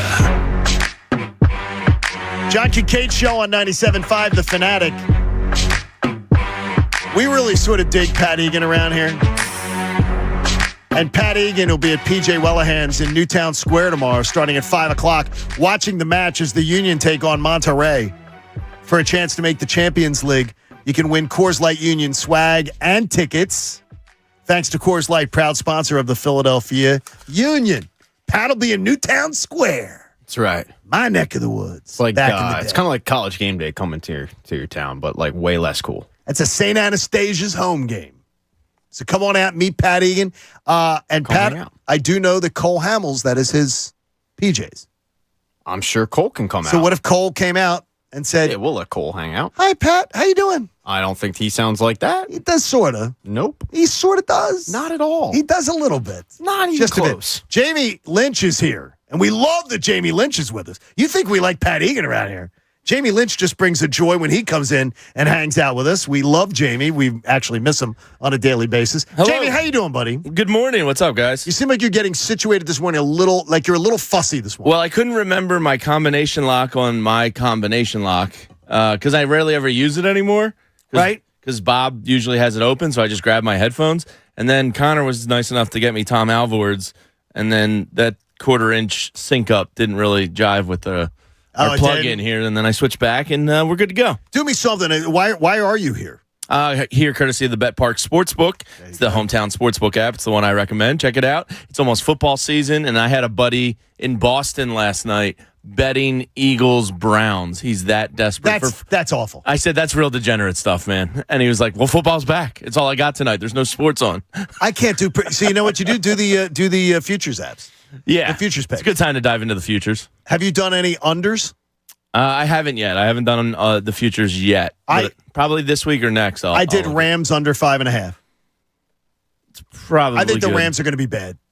Yeah, your boy Stetson Bennett's making some waves out there. It is. He's making some waves. Yeah. But he's not going to start ahead No. of Stafford. But the thing is, Stafford probably gets hurt at some point. Yeah, or shuts it down. Well, you never know what's going to happen. We do know this. You never know what's going to happen when Pat's takes over. With or without. Either way, it's time for Pat's Takes. Hello. Hi, Patrick. It's Pat for Pat's Takes here. Hi, Pat. It's brought to you by Wendy's. Of course, you guys know there's the new Frosty Cream Cold Brew. Delicious, 3 right? delicious flavors. Vanilla, chocolate, Heard of him. caramel. Look, Whoa. he says it right. I say it right because it deserves that stank on it because it's that damn tasty. You could taste for yourself. You just have to go to a participating Wendy's. You can find out how the perfect dessert also makes the perfect cold brew. Now, at Wendy's. All right, finding a compatible partner is tough in today's climate. Finding someone who likes what you like, enjoys what you enjoy, it can be more difficult than you'd think. Just ask Connor. So when model Monica Clark linked up with former Mets D-bag Matt Harvey, she felt like she met her equal because Clark is the head of memberships for a very hot nightclub in New York.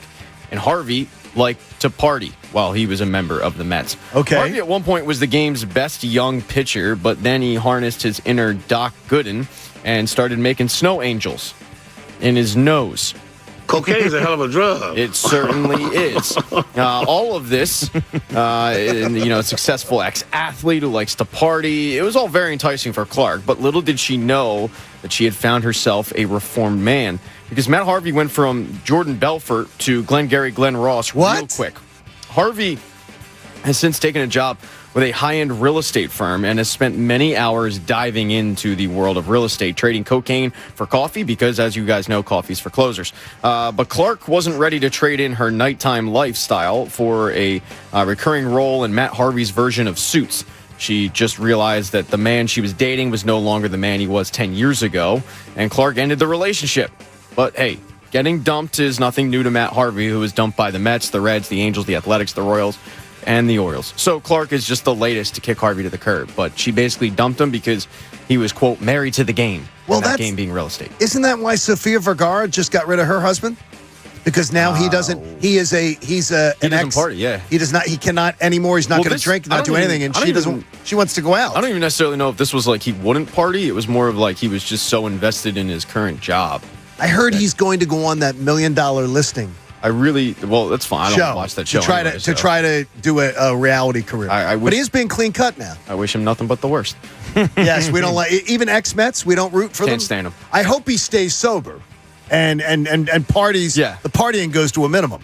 Well, he was somewhat tied into the Tyler Skaggs story. He was right? somewhat tied in. Yeah, he was very tied Somewhat. into it. Very tied in. Yeah. So hopefully, maybe that was the wake-up call, right? Yeah, hopefully he reformed. He kind of got blackballed from baseball because of it. Yeah. So, screw him. Anyway, moving on. Some sports have rules that honestly, they make me never want to attend an event in person. Like golf is one.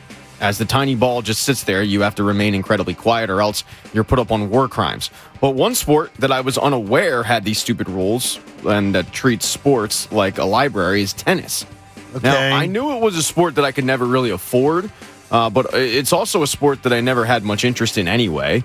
But after seeing what the fourth-ranked Stefanos Tsitsipas, I butchered that name. What was that? Stefanos? Stefanos Tsitsipas. Sure. Stefanos acted in the first round of the Cincinnati Open. It clinched that I'll never go to a tennis match because in the first round, as the Greek geek was facing American Ben Shelton, Tsitsipas heard something buzzing around him, and he was about to serve. He swatted it away, and then he went to go serve again. But then he realized that the buzzing continued, and the buzzing wasn't coming from in front of him or around him. It was coming from the stands. So he proceeded to go over and whine to the line judge that someone was imitating a bee. The video is incredible, by the way. Someone was imitating a bee. He literally said, someone from behind me in the stands is imitating a bee. I can hear it buzzing. The judge was kind of perplexed because fans are supposed to be quiet while the players are playing. But he had never seen someone imitate a bee to get a player off their game. And it was clearly working. It seemed like the line judge was so impressed by the creativity that he was just ready to let it slide. But the Greek geek walked over and demanded to know what fan was imitating you kidding me? Barry B. Benson. Yeah, he demanded to know. Now, most fans in the front row, they were acting quite oblivious. They knew who was doing it, but they were like, oh, no, I don't know. I had no idea what you're talking about. And then in the video, there's one fan who is going all ratatouille and is seen pointing at the fan who was doing the buzzing. Yeah, snitches get narc. Yeah, Wait a minute, they throw him out? So, Tsitsipas told the line judge that he wanted the fan ejected and went on to win the match. But while he won his match, his baby poop soft attitude certainly lost in the court of public opinion because, yeah, it's just, dude, you're soft. What if everybody next match just sits there and goes, that'd be awesome. You can't throw everybody out. By the way, I could do it without anybody. The people next to me would hear it, but you could do it without making a face. Yeah. I don't know what's worse, the fact that he complained to the line judge about it or the fact that you clearly see one guy going, it was him. Oh, that's terrible. What a jerk. It was actually a woman. Karen? She was doing it. She was doing it. Oh, no. So it was a woman, eh? It was a woman that was doing the buzzing, which... She didn't like him. I didn't have him on my bingo card. Oh, she was cheering for the American. Right, exactly. It's in Cincinnati. Rock, flag, and eagle. That's exactly. Sure, absolutely. What Jamie just said. I'll pretend to get that reference. Not sure, I don't either. And today in history, 1941. If you think the Phillies' defensive prowess is bad this year, well, the Phillies committed 8 errors in a game in 1941. Oh, my gosh. It could always be worse. Then in 1960, the Phillies got no hit by the Brewers. And that's where the bad on news the same date on the Phillies will end. Yes, it was today. Does that affect your wagering today? On the Nationals game? Probably not. No, they own them. It is and Lorenzen tonight. Historically, it's not been a good day for the Phillies. 1973, a couple of records. Hank Aaron hit his 1,378th extra base hit, surpassed the Stan Musial record for most extra base hits in Major League Baseball history.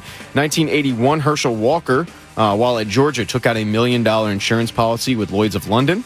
He didn't end up needing it. He ended up having a pretty good career. And then in 1982, Pete Rose set the record for his 13,941st plate appearance in Major League Baseball. He went on to get banned. And that sticks. And Pat bought his insurance policy with Lords of London. Lords of London. You got ripped off. You see on the internet. Yeah. Well, I got a nice email. They told me that they had my password. Lords of London. And I said, yeah, all right, well, I mean, this is something you clearly want to insure.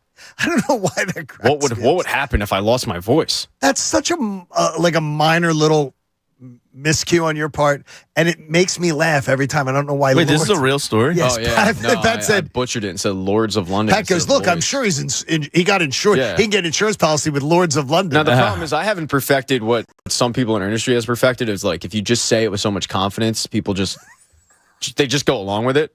And we've all known people that have done that, where they're just butchering stuff, and you're like, is that? It was hard. I don't know. He just said it so convincingly. We'll just let him go. I haven't perfected that yet. So John immediately jumped on him. Was like, wait, what? We were debating Harden. And he was like, well, I'm sure he could get an insurance policy with Lords of London. I said, I wouldn't want one with Lords of London. I mean, now Lloyd's. You're going with some guy named Lloyd or some guy named, Lord. Who's a Lord. Dorian I'm going Lord. with the Lord. I'm not going with some Lloyd Braun guy. Lloyd Braun is a good one. I'm not going with Lloyd Braun. I'm going with the Lord. With Dorian Lord. You do not know who Dorian Lord was. I don't want to go down this rabbit hole. You do not want to go down the rabbit hole. Let's move on. She is absolutely awesome, and she could be listening right now. She lives in New Hope. Oh, it's not. The great Robin Strasser, famous actress. If you're a big fan of Daytime. I grew up not far from New Hope. Did you? I mean, how far were you? We were the town south of it. And that's the house that got flooded, right? Yeah. 8 o'clock hour of the John Kincade Show. Appreciate you being with us. And I want you to know that Dominion National offers dental and vision plans for everybody, starting at under $8 a month at teethkeepersave.com. Go to teethkeepersave.com and enroll today. So, Jamie, just a little assessment. We all don't put much into preseason games. Well, I think there's one thing you can take away from it. Marcus Mariota stinks. He's terrible. The thing is, though, people didn't. I wasn't expecting much. But I was expecting him to stink because I thought he stunk when they signed him. I didn't believe it. Overthrowing wide open guys is not good. He's terrible. Tanner McKee. I mean, they owe Mariota $5 million. So great job by him getting. My gosh, I cannot believe it. But I don't think that $5 million should weigh in on who's quarterback too. Tanner McKee looks a lot better. Okay, do you believe that in a big game in December, that Marcus Mariota, if he filled in for Jalen Hurts, could go toe-to-toe with Dak up and down the field? Now, look, they lost last year. No. They lost last year, and it wasn't a great performance. But we saw a lot more last year. I don't know why you paid him. You paid a guy more who sucks. Yeah. He's terrible. I don't know what they saw with him last year that made him believe. But they do believe in the backup quarterback spot, and his mobility was the reason they brought him in. It's like, well, all right, he can just kind of run the RPO, PRO thing if Hurts is ever out, and we don't have to change the offense. So the thinking was sound. I guess they just missed the part where he actually had to throw the ball last year. Oh, you didn't like the clear Eagles bias stats that were thrown out during the first series? Did you hear that? No. Scott Graham starts going through. I don't blame Scott Graham for this, but he starts going through. All right, and the starting quarterback tonight's Marcus Mariota. He's the Tennessee Titans all-time leader, and I just was like, all right, come on. And he went through like 3 or 4 stats that were clearly, it was like yards per attempt was one. Seriously, what are you doing? Yeah, it was kind of funny because it was clearly he's not as bad as he might seem. I don't understand why in the world the Eagles took a step back. And they did. They took a step back, and they paid more to take a step back. And no, Marcus Mariota, again, he was a quitter. He quit on a team last year. Yeah, I still haven't gotten to that part of quarterbacks yet. Okay, you'll see it. They do cover it, though? No, I mean, I could tell you, like, from firsthand knowledge of the people who covered the team, that he literally got told, Desmond Ritter's going to start. We're going to give Desmond Ritter a chance to start. And he had a minor little knee thing going on all season long. Didn't keep him from practicing, didn't keep him from starting. And Marcus Mariota then said, oh, well, I'm going to have my knee done then. I'm done. I'm going home. Yeah. That's awful. Yeah, That's awful. There's not really anybody else out there. So yeah, well, who do you got? What names you got? Well, don't. Wait a minute. Don't you dare! He's wearing one team's helmet. I named a dog after him. How about Chase Daniel? Do you think Chase Daniel would be a better passer for this team? Because I do. If he had to step in behind the Eagles' offensive line, no. He's not a better passer than Chase Daniel. Might be the greatest example of just stealing money from the NFL. He's better than Marcus Mariota. I'm telling you right now. How do we know that? He never throws the ball. No, but when he does, when he is in the games, he's still better than Marcus Mariota. He made $41 million in his career. It's amazing. That's a dream right there. So, and there's going to be guys that potentially get cut. I thought you were going the other way. Where? I thought you were going Wentz. Oh, no. That's why I was like, don't you dare. Oh, no. I mean, don't. They brought back Nick Foles at one point. You don't think they'd ever consider Wentz? No. That's done. That it's just too much? Yeah. But Wentz didn't burn any bridges when he left. Did he? I don't think he did. I don't know about burnt bridges, but you just think him behind Jalen would just be like, It never Do happened. you want to bring that in your locker room? No. I don't think they wanted it in their locker room when they had it. It is an interesting topic there. The one thing is, Keely Ringo needs work. He's got the raw skill set. Yeah, if he had his head turned around last night, he would have had an easy interception. So he just has to get used to it. Yeah. But Nolan Smith looks like he's got a burst. Jalen Carter looks like he's got grown-ass man strength. Nakobe Dean, that play last night to force the fumble was... Now, it's the second stringers you're going up against. Yeah, sure. But he shoots... But that was like technically sound, beautiful football. He got in the backfield. He gets in the backfield often. And just threw his shoulder down on the hands, and it was a nice football play. So there's a lot to be encouraged about. Sidney Brown looks like he belongs. I think Sidney Brown is one that maybe opening eyes as much as anybody. Yeah, there's some positive things. They did have a couple unfortunate injuries last night for depth purposes. I think Nolan Smith's all right from what they were saying. There's not expected. The wide receiver Cleveland though, that stinks. He had a pretty good shot to be wide receiver 6 on the team. Could have been, yeah. Yeah, and that probably cost. What do you think of St. Joe's prep from Zacchaeus? He looked pretty good on that. Yeah. And I love the fact that you saw A.J. Brown and Devontae Smith running down the sideline to cheer him on and greet him and energize him. This team's got great mojo. Yeah, it was cool seeing Hassan Reddick talking to those guys about playing at the link and being home and how it's like a different sense of pride. I was like, damn, that is pretty unbelievable that those guys get to walk into, 72,000 people, basically 5 miles from where they grew up, and they know how nuts we are. That's got to be pretty cool for those two, Swift. And, it's awesome. And they took out the billboard last night on 95. Oh, did they? That's awesome. They took out a billboard, St. Joe's Prep, saying, "Hey, it should have been a LaSalle billboard, but we don't really. Well, we don't. We have some pros. They're just not. Just donate a little more. They're just not that kind of thing. That kind of thing can happen. I love the energy around. And again, wondering as one of the people raising my hand here for those who are listening on the radio who wondered if the rah, Nick Sirianni is, Ted Lasso type routine. It's sustainable. It's real. It's tangible. The players all seem so bought in. Yeah. They seem so unified. It's awesome. I'm friends with a couple guys that are friends with Stefanski, the coach of the Browns. And now Nick and him have, kind of started a little bit of this, back and forth relationship coaching wise. And the word I got from all of those guys was that Sirianni's just like any normal dude. That's awesome. That's what they said. They asked him about Sirianni, and he was basically like, yeah, he's just one of us. Still friends with the same, 5 or 6 high school buddies, and down to earth, cool, just loves his job and is very appreciative. And I was like, that's awesome to hear. Why is Nick Sirianni, Pat? Why does he not get talked about? He honestly, I still think he's fairly anonymous in football. So do I. I mean, he wasn't on Pro Football Talk's top 10 coaches list. Which is, to me, seems a little stupid. It's because the narrative when he got hired wasn't that he was this boy wonder genius. Okay. And I think that that's a huge part of it. When Brian Dable got hired in New York, you knew he was a top candidate for coaching jobs. When Sean McDermott got hired in L.A., it was like, all right, this is the boy with Kyle Shanahan. Same thing. Those were hot coordinators that were getting hyped up by the talking heads on the ESPNs and all that, and the NFL networks. Nick Sirianni came out of nowhere. And I think because of that, there's a lot of ego and hubris in our industry where it's because I didn't know exactly who he was and he's had this much success, it's all, let me wait and see.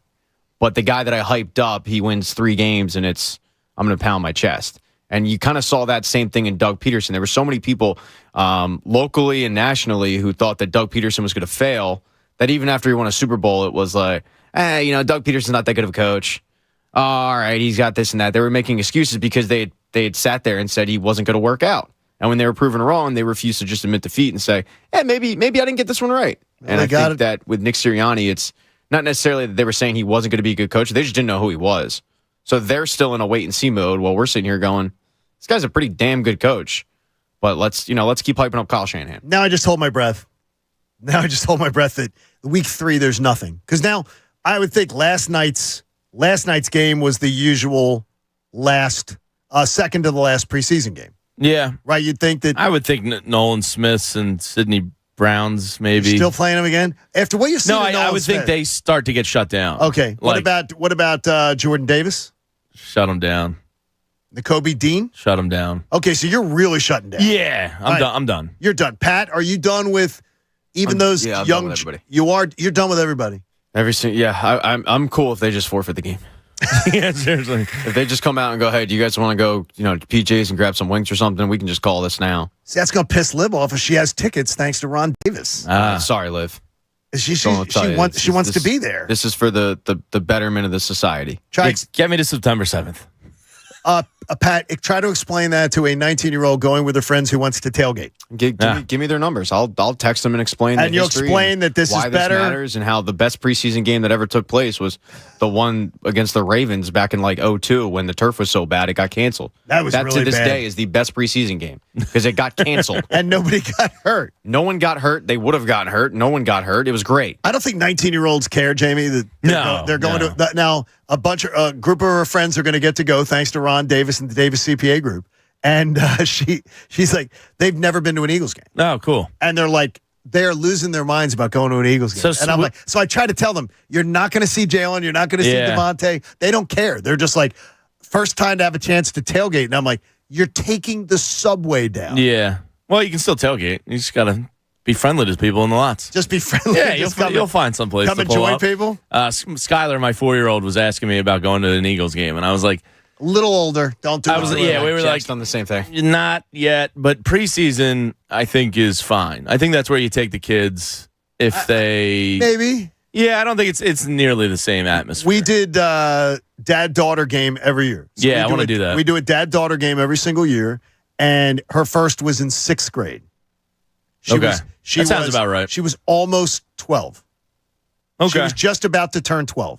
Yeah, I think by 10 or 11, I'm going to be starting. And she was more spirited than some of the people in the stands. Like her first game, Mark Sanchez quarterbacked, and he was just on Hard Knocks. And the initial kickoff was run back for a touchdown for the Eagles, and it was against the Titans. And it was the longest touchdown in Eagles history, I believe. Longest kick return, 109 yards or something to start a game. And she's up and down, going nuts, the whole building. And I said to her, this isn't how most Eagle games go. Yeah. So just don't believe that. Yeah. So at that point. All right, we're having some fun on this Friday, taking it a little bit looser. I can't wait to have Jamie Lynch get in on Who's Better. Because Jamie gets extremely passionate on some of nitpicky things. It's going to be good. There may be people throwing down in the studio. Plus 5 questions with Kincaid and more. John Kincaid Show here on 97.5 The Fanatic. You want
Kincaid Show on 97.5 The Fanatic. You know, the next PJ's half-price wing night is Tuesday.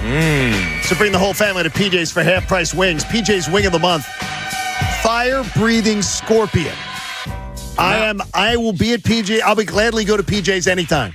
And Pat will be at Newtown Square tomorrow night with Coors Light and the Union at 5 o'clock in Newtown Square. Nice. But I am not having Fire-Breathing Scorpion. No, I'm hardcore. I'm in on that. I love that. I love the heat. Yeah, but are you dunking it in stuff to the make first one I'll usually go play just. Are you raw dogging it? Raw dog the first one just to kind of gauge, and then I assess the dip situation after that. Because I've seen you do the blue cheese or whatever. Oh, I love the blue cheese. Yeah, like to me, I can't. It's a risky game though, because if you ever get bad blue cheese, it's like the worst and it ruins. It's rare though. Yeah, that's why I'm a ranchman, because it's hard to mess up ranch. Oh, I hate ranch. Oh, what? I can't even. I don't hate it, but I cannot have a drop of ranch. I would rather go dry wing than use ranch. Yeah, I don't like ranch. Yeah, you think you know a guy? Yeah, we have friends. When you get that chunk of blue cheese on a wing, oh baby. We have friends of ours who their kids literally like you need a cigarette, Jamie. Literally have ranch out. They will put ranch out when they were younger. Oh, they pizza. No, but they would like literally have these little cups. And anything they were having for dinner, they're giving their kids sides of ranch. And they're having steak and putting ranch in it. They're having chicken tonight. They're putting ranch in it. And I'm like, what the hell? Like, when did dips become like, that's a bad thing to do. I'm a dipsman. This is a dip generation. Yeah. The dips are hot in the streets right now. I'm a big dip guy. You're a big dip guy? Oh, yeah. All right, who do you think's on Howie's hit list? Right now, just through 2 games. I mean, I'm sure he's sleeping on the Mariota decision. He's got to be saying, what the hell? I mean, seriously. I mean, he's owed $5 million, so you might as well keep him. You know what I mean? Just don't let him be the backup. Oh my gosh. I mean, I have to think he was thinking it last night after the game. Howie's had such a great, few years. That's it's a terrible decision. I don't think there's anybody else too big on the hit list, really. No. Maybe Zach McPherson. I thought maybe that. But if you're talking about your 5th and 6th cornerback, is that really, a hit list? Yeah, I don't really think it's a pretty underwhelming year to cut people. There's nobody jumps out. Yeah, I mean, it's like right now. I mean, I don't even know who's got a target on their back. No, I mean and I guess that's a good camp, Connor. That's a good camp. I guess so. Yeah, I mean that reminds me of, and it is a good thing, right? Because it reminds me of the Phillies spring training this year, where you see guys like, oh, this minor leaguer's having a nice camp. There's no way they're blocked at every position because the team is so stacked at the major league level. The Eagles are the same way. They're just so stacked across the board starter wise. It's not that interesting. It says it's camp a little boring, Pat, but good problems to have. You and I both love a boring camp. Love it. Yeah, we like boring. Absolutely, boring camp is what we prayed for. As a sports Pat radio host, it sucks. We're wussies. Honestly, about spring training. I mean about training camp. I don't think we are. Really? No, I feel a little that way. I think this is what most fans probably in their heart of hearts want, is a boring training camp. It means no drama, and the fact that we're sitting here, our biggest complaint is the backup quarterback. Yeah, it's great. This doesn't suck. And I saw Sheil Kapadia, who's one of the guys I respect most, he's still in town, although he's not writing locally anymore.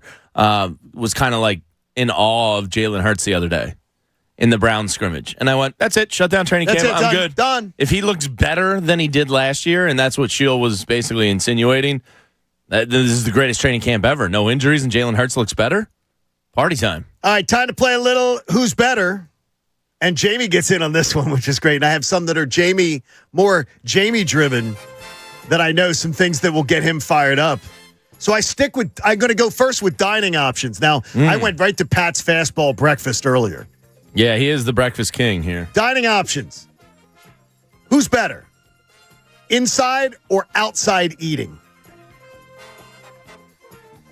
Now, I'm picking there's good conditions. It's not the middle of winter. I'm saying when you have your choice, we can eat inside or eat outside. Yesterday afternoon. Right. Yeah.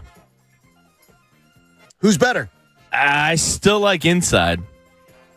Connor? Yeah, totally agree. You're an insidesman? Think about eating a meal. 9 out of 10 times you're eating that meal with a roof over your head. Just because outside can be fun as a switch up doesn't make it better. Yeah. Pat? Inside is better. I'm all inside. All four of us went inside. Yeah, I was close, but the no bugs, the TVs. I know people who love like to eat outside. Yeah. But if I'm sweating just a little bit, it's ruined. It's ruined. There's a location that me and you enjoy, John. Yes. Where the outdoor seating in one particular location.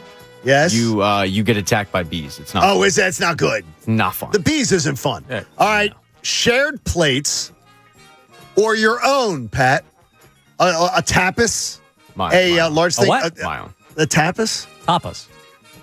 Anyway. Seriously. I'm just Seriously, Pat. Shared plates or your own plate? My own plate. Connor? Don't touch my food. I don't like it's my sharing. own plate. Really? Never touch your food? Don't Jamie, touch you're a sharesman, I think, aren't you? It's tough to go against your own plate, but I do love the shared, let's just sample half the menu move. See, I love that too. I'll go shared. As long as you know who you're eating with. Yeah. Like you're not with some random, a random couple you just met in the neighborhood. And I would say I wouldn't want to go over like 6 or 8 people on a tapas experience. Very good. Yeah. Keep it limited. All right. Reliable favorites on the menu or being adventuresome? Who's better? Pat? I'm only adventuresome in the bedroom. All reliable on the menu.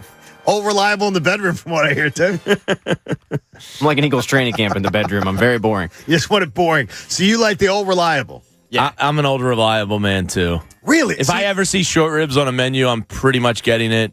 And if there's shrimp fried diavolo, I'm probably getting it. I love the idea of the burnt ends. Oh. Yeah. Oh, please bring them on. Connor, all reliable or are you adventuresome? My parents used to want to strangle me as a kid because we'd go to like a Mexican restaurant and I'd get a cheeseburger. Really? All reliable, no question. I'm a burger guy. Well, all four of us, all reliable like that. Yeah. I go to places for specific meals. No, I don't do that. Like that I go, I know that I'm going to this place. I want to have this meal when I get there. Well, that's what I mean. Yeah. And there's a whole beautiful menu of probably delicious choices. Yeah. But I know that I'm going to be pleased with that one. I won't say I want a burger, I'm going to this place. Right. But if I'm going to a certain place, I know, I'm getting whatever. Now we go to the Flyers category. Pat, I'm going to start with you. Who's better? Lindros? LeClaire? For you. Lindros. Connor? Yeah, Lindros. Jamie? It's a tough one for you, isn't it? A little bit because I thought John LeClaire was underrated, and I don't want to think Eric was a little overrated. See, I'm a Zamboner, so I don't see the intricacies and the ins and outs of hockey. And they'll remind you of that. Yeah, the hockey experts on because Twitter. I'm not an expert. So to me, no disrespect, and man, he was always a little bit overhyped. Right. But I got to go Lindros. It's close though. Connor, Gritty, or Franklin? Stop. Franklin's the reason this organization's failing. We're going with Gritty. Wait, you're blaming it on Franklin? Absolutely. That dog has been around for bad times only, and we've gotten rid of just about everybody else. It's either Joel Embiid or the dog. What if Franklin wants out? If they had gotten Sam Dunkelman, it would have been completely different. Totally true. Bring back hip-hop. Pat, Gritty, bring or back Franklin? Big Shot. It's got to be Gritty. Big Shot creeps It's got to be Gritty? Yeah, it's Gritty. Jamie, we're all grittied up? What was Big Shot? Big Shot was awesome. Big Shot was like a big, fat, grimacy. Yeah, it looked kind of like Grimace, kind of. Blue Grimace. It was like, and today he looked like a rapper. Yeah, he was cool. It was very cool, and He was a people Big Shot. loved him. Yeah, but bring back Big Shot. All right, now we go, Jamie. Coaches, Andy or Charlie? Andy Reid, Charlie Manuel. This is tough. a blood feud. I'm gonna go Charlie because he won. So he gets the edge just on that championship. Yeah, I haven't seen many championships in my life. I know Andy Reid may go down as the greatest coach in NFL history. I know, and he won elsewhere. He did. Connor, I got to go Andy.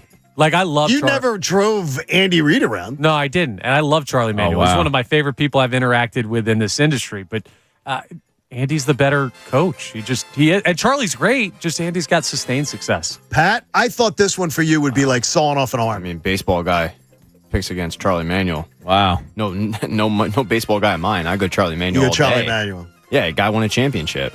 Yeah, you win it.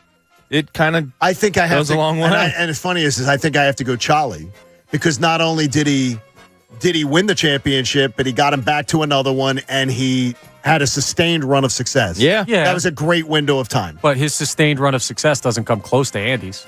I think it sort of does because he went to Andy Reid's still going to Super Bowls and winning them. No, but Andy Reid did it elsewhere.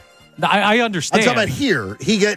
Charlie got them to the big game, got him to the big game moment twice, won one of them. Andy didn't get there twice and didn't win one. I understand. I got you. I'm just saying the overall coach, I think Andy Reid's a better coach. But Final one.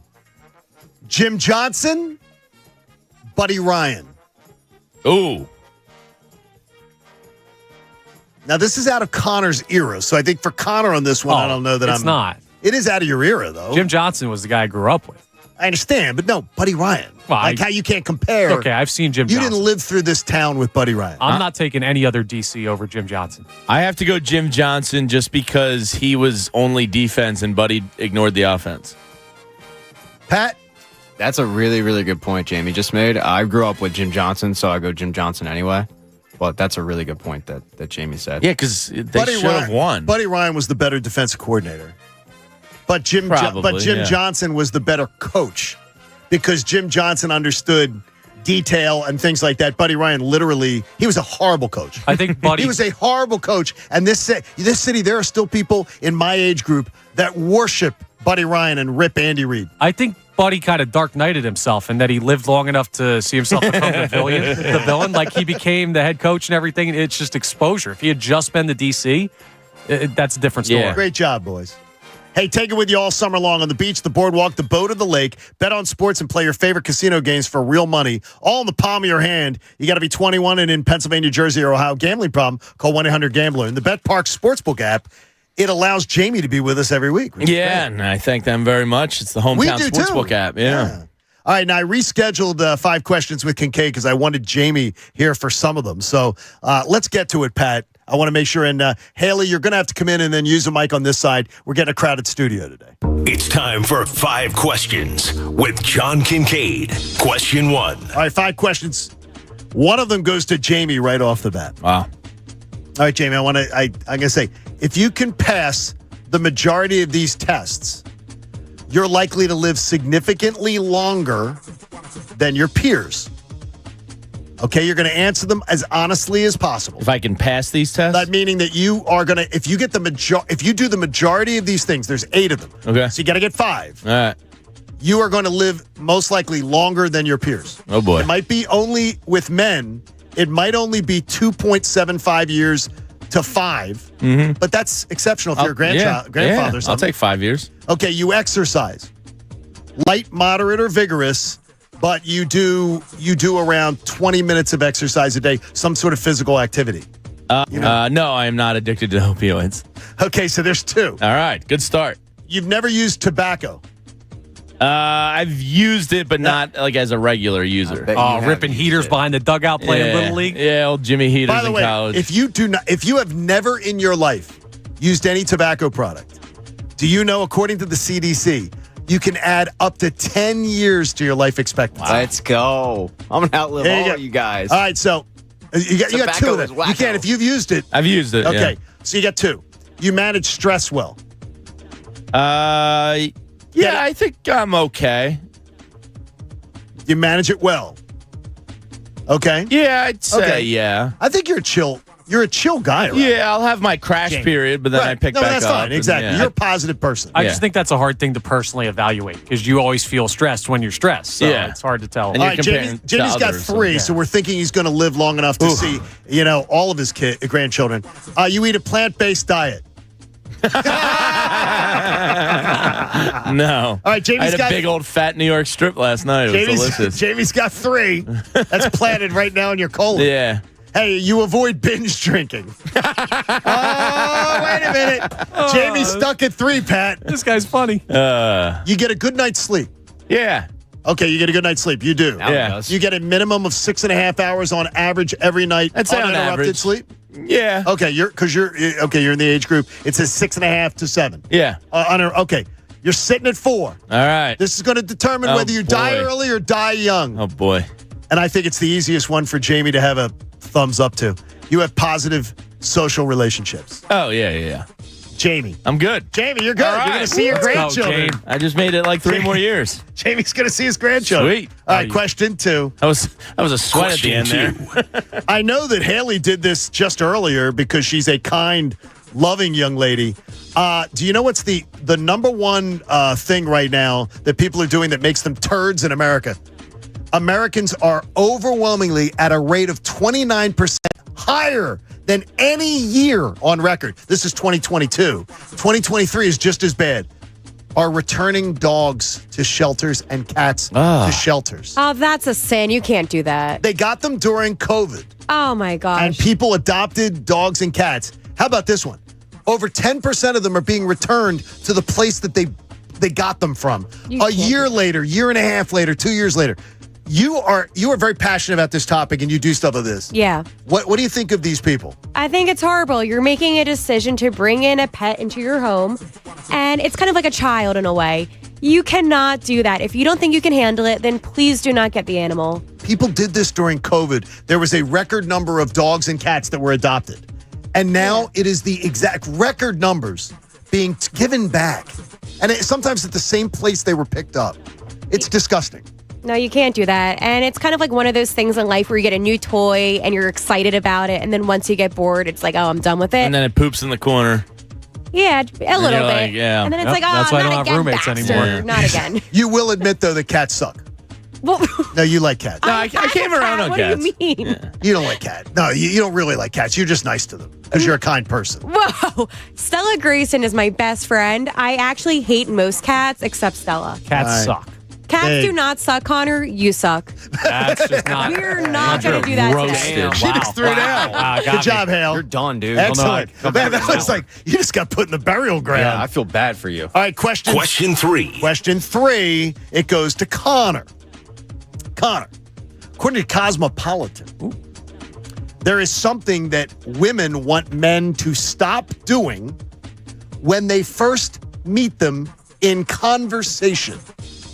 What is it? And it is not what used to be the biggest one that they hated. Staring at your kludge. In conversation. Oh. Hearing about exes. They don't want it. Like, that's the number one thing. It's always been the gripe. But there's a new number one. It actually went over Cosmo's hearing about ex-girlfriends. They never want to hear that on a first date or a first meeting. What is it the number one thing they want them to stop talking about?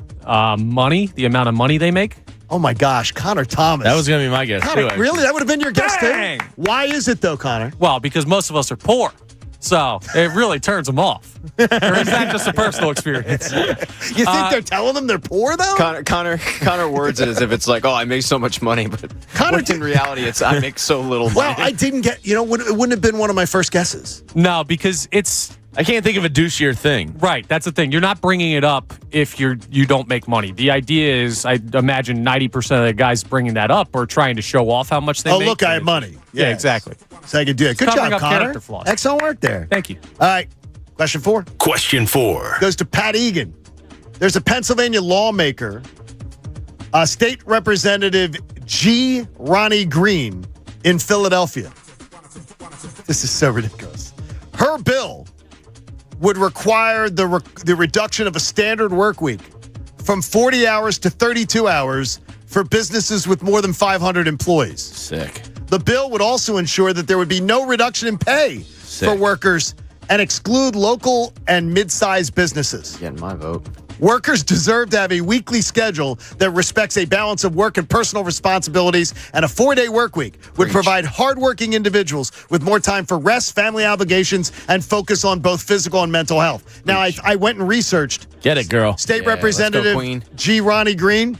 When she ran for president of a grade school class, she went on the free ice cream platform. It's a great platform. And in high school, the no homework platform and smoking in the Don't girls' room. See a problem with her platforms. They all seem pretty friggin' cool. Sound. Yeah, I mean, who didn't like the bad girl in high school? Smoking in the bathroom? So G. Ronnie Green, you are full in support of G. Ronnie Green here. 100%. And who doesn't want more time off? I mean, 32-hour work week? Yeah. Sounds People great. don't work hard awesome. enough nowadays. I hear they're Let calling alone. it the Bob Cooney bill. Yeah. well, State Representative G. Ronnie Green could come in anytime. Is that why Bruce Springsteen canceled the shows? He realized he was working too much? Okay. I was waiting for this, and I did it at dinner the other night. You do it better. Is what was Bruce singing like on Wednesday afternoon? I've got the runs. It's going through me like a ship on to the port. Baby, we were born to have runs. Jamie, all I could think about was all the different ways. I'm 73 and my hips acting up. Me and Pat were talking about how all the sports writers in town go down there and light a vigil at the link. I can't believe we didn't have a candlelight vigil down They're at still in CBP. mourning. They're still in mourning. I got the runs. You could see it last night, like the Native American gentleman with the tear rolling down his eye. John Clark. Like the 70s. John Clark during the Eagles coverage. He did great Eagles coverage, but you could tell I'm he's supposed still to a be little across the wounded. street at Citizens Bank. All right, last one. Final question. Jamie Lynch, I'll throw it your way. Wow. Did you hear what Eggo waffles have come up with? Oh, no. My girls love the Eggos. What's This up? would be for you, though. Okay. Ooh, I was never a big Eggo guy growing up. Okay, it's brunch in a jar. You got my attention? Eggo Waffles teamed up with a distillery to craft a liqueur that blends the flavors of toasted Eggo waffles, sweet maple syrup, rich butter, and a hint of smoky bacon. And it is a liqueur. Huh.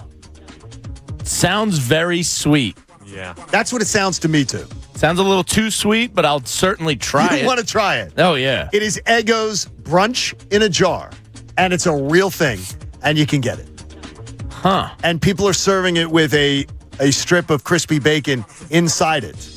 Not opposed to that you at would all. you would I would definitely definitely try it, but it sounds very sweet. So if I find this, you'll have it next week? Definitely. All right. That sounds good to me. And there we go. I thought that was going to Eggo edibles for a second. And, Eggo edibles. my goodness. That's great. All right. No one take that. Dump that. That's my business idea. We'll find out what's going on in Jamie's world. And the Eagles have a few headlines they made out of last night's game. Not all of them great. John Kincade Show on 97.5 The Fanatic. You know, the American Association for Cancer Research is rolling out a first-time donor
John Kincaid Show on 97.5 The Fanatic. 8 days till FanFest. We cannot wait. The 9 o'clock hour of the John Kincaid Show is brought to you by The Bagster. It's a dumpster in a bag. You can get yours today at Home Depot and Lowe's. And for details, go to Bagster.com. We are absolutely thrilled that Jamie Lynch is with us. And it's you will take this as a compliment, I think, Jamie, that Dylan, an emailer, and it's not Dylan McKinnon. Hello. It's not Dylan. Dylan says, he's strange. Jamie's in today, and the show seems more off the rails than normal when Jamie is there. I think that's a compliment. Yeah, I take it as a compliment. Take it as a compliment. Yeah. Do you guys have a show tomorrow? No, because I am away this weekend. Where are you going? It's part of Jamie's World When are you coming up. home? Oh, good. So we'll get into the details of it coming up. I'm going to say, Pat, is he ever there for you? Is he there for you? I think he goes on more vacations now than he did when he was employed here. Yeah. Well, I don't have to now take he has off. the time. It's just it's a lifestyle I do not understand, but I'll be there. And you will be there tomorrow. I'll be there in Malvern. If you're in Malvern, go on over to Chickies tomorrow. I'm starting to think it's me. I'm starting to think that like Jamie. Well, Pat, this was an off-air conversation. I'm getting broken up. I'm getting dumped. It's not you. It's me. It's not you. I don't believe that. I think it's always been me. By the way, the crab bruschetta. I told you about that, Pat. Tomorrow, crab bruschetta. That could be your lunch. Calories. That sounds great. Then you can have some PJ's wings for dinner. That's a great doubleheader. Oof. That's going to be great for you. Let's check out what is in the dark recesses of Jamie's world. Let's find out what's in Jamie's world. All right, so this weekend I'm doing something I didn't think I'd be doing at age 41, and that's going to a music festival in New York, in Bethel Woods, which is the site of Woodstock. And we're doing it upright because I couldn't do a tent camping for 2 or 3 days. We got an RV. So we have an RV. Yeah, I'm picking up the RV this afternoon. Are you driving said RV? Yes, I've never driven. I've never driven one. My friend Julia has. She has a little more RV experience than me. We're the two drivers. So there's mostly 5 of us, but Sunday night there's going to be 6 of us in the RV, and it's 3 guys, 3 girls. Oh. Now the question has to be asked because everybody's got to be thinking it. What is the rule when it comes to relieving yourself? Yes. No number 2 in the RV. They have porta potties. Use them. I can't go in a porta potty. What do you mean you can't go in a porta potty? I'm not a number 2 in the porta potty kind of guy. What? I'm not. I'm hoping there's maybe some communal bathrooms and showers that aren't porta potty. You're gonna have to empty the thing when you come back. Is you that realize that they don't do that for you? No. You can pay an additional fee. Well, that's fine. I'll pay the fee. I'm not emptying. No, they may charge you like $140 or That's something. fine. It's worth it. Pat, he's nuts. Seriously. I've never RV'd, so I never have either. They're going to charge you They're going to charge you if you do not clean out the. My only RV experience is at Eagles tailgates, and there's pretty strict do not deuce in the RV rules. How much are they charging? No, I believe it's like I think they charge you like $140 or something. They have to go in with the vac, and it might be worth it. Yeah, I mean it's definitely worth it. To go one time. I'm not going to be the Dave Matthews tour bus and dump it in the Chicago River. Well, what am I going to do? Get in there with a hose and hose it? No, I'm paying the money. Oh man, they got you. Wow. There's no way that 6 people can't not use it this weekend, right? I would be more thinking that the ladies would be the ones that were like, I can't use a porta potty to go number 2. I don't know. I tried to do the Addy voice and it didn't work. It's 3 and 3. 3 guys, 3 girls. There's going to be a lot of drinking. We're going to be grilling up a lot of food. Oh, jeez. Do you know what that's going to smell like by Sunday night? I don't know. I'm kind of terrified. You've never RV'd? No. See, we used to RV for Falcons training camp coverage.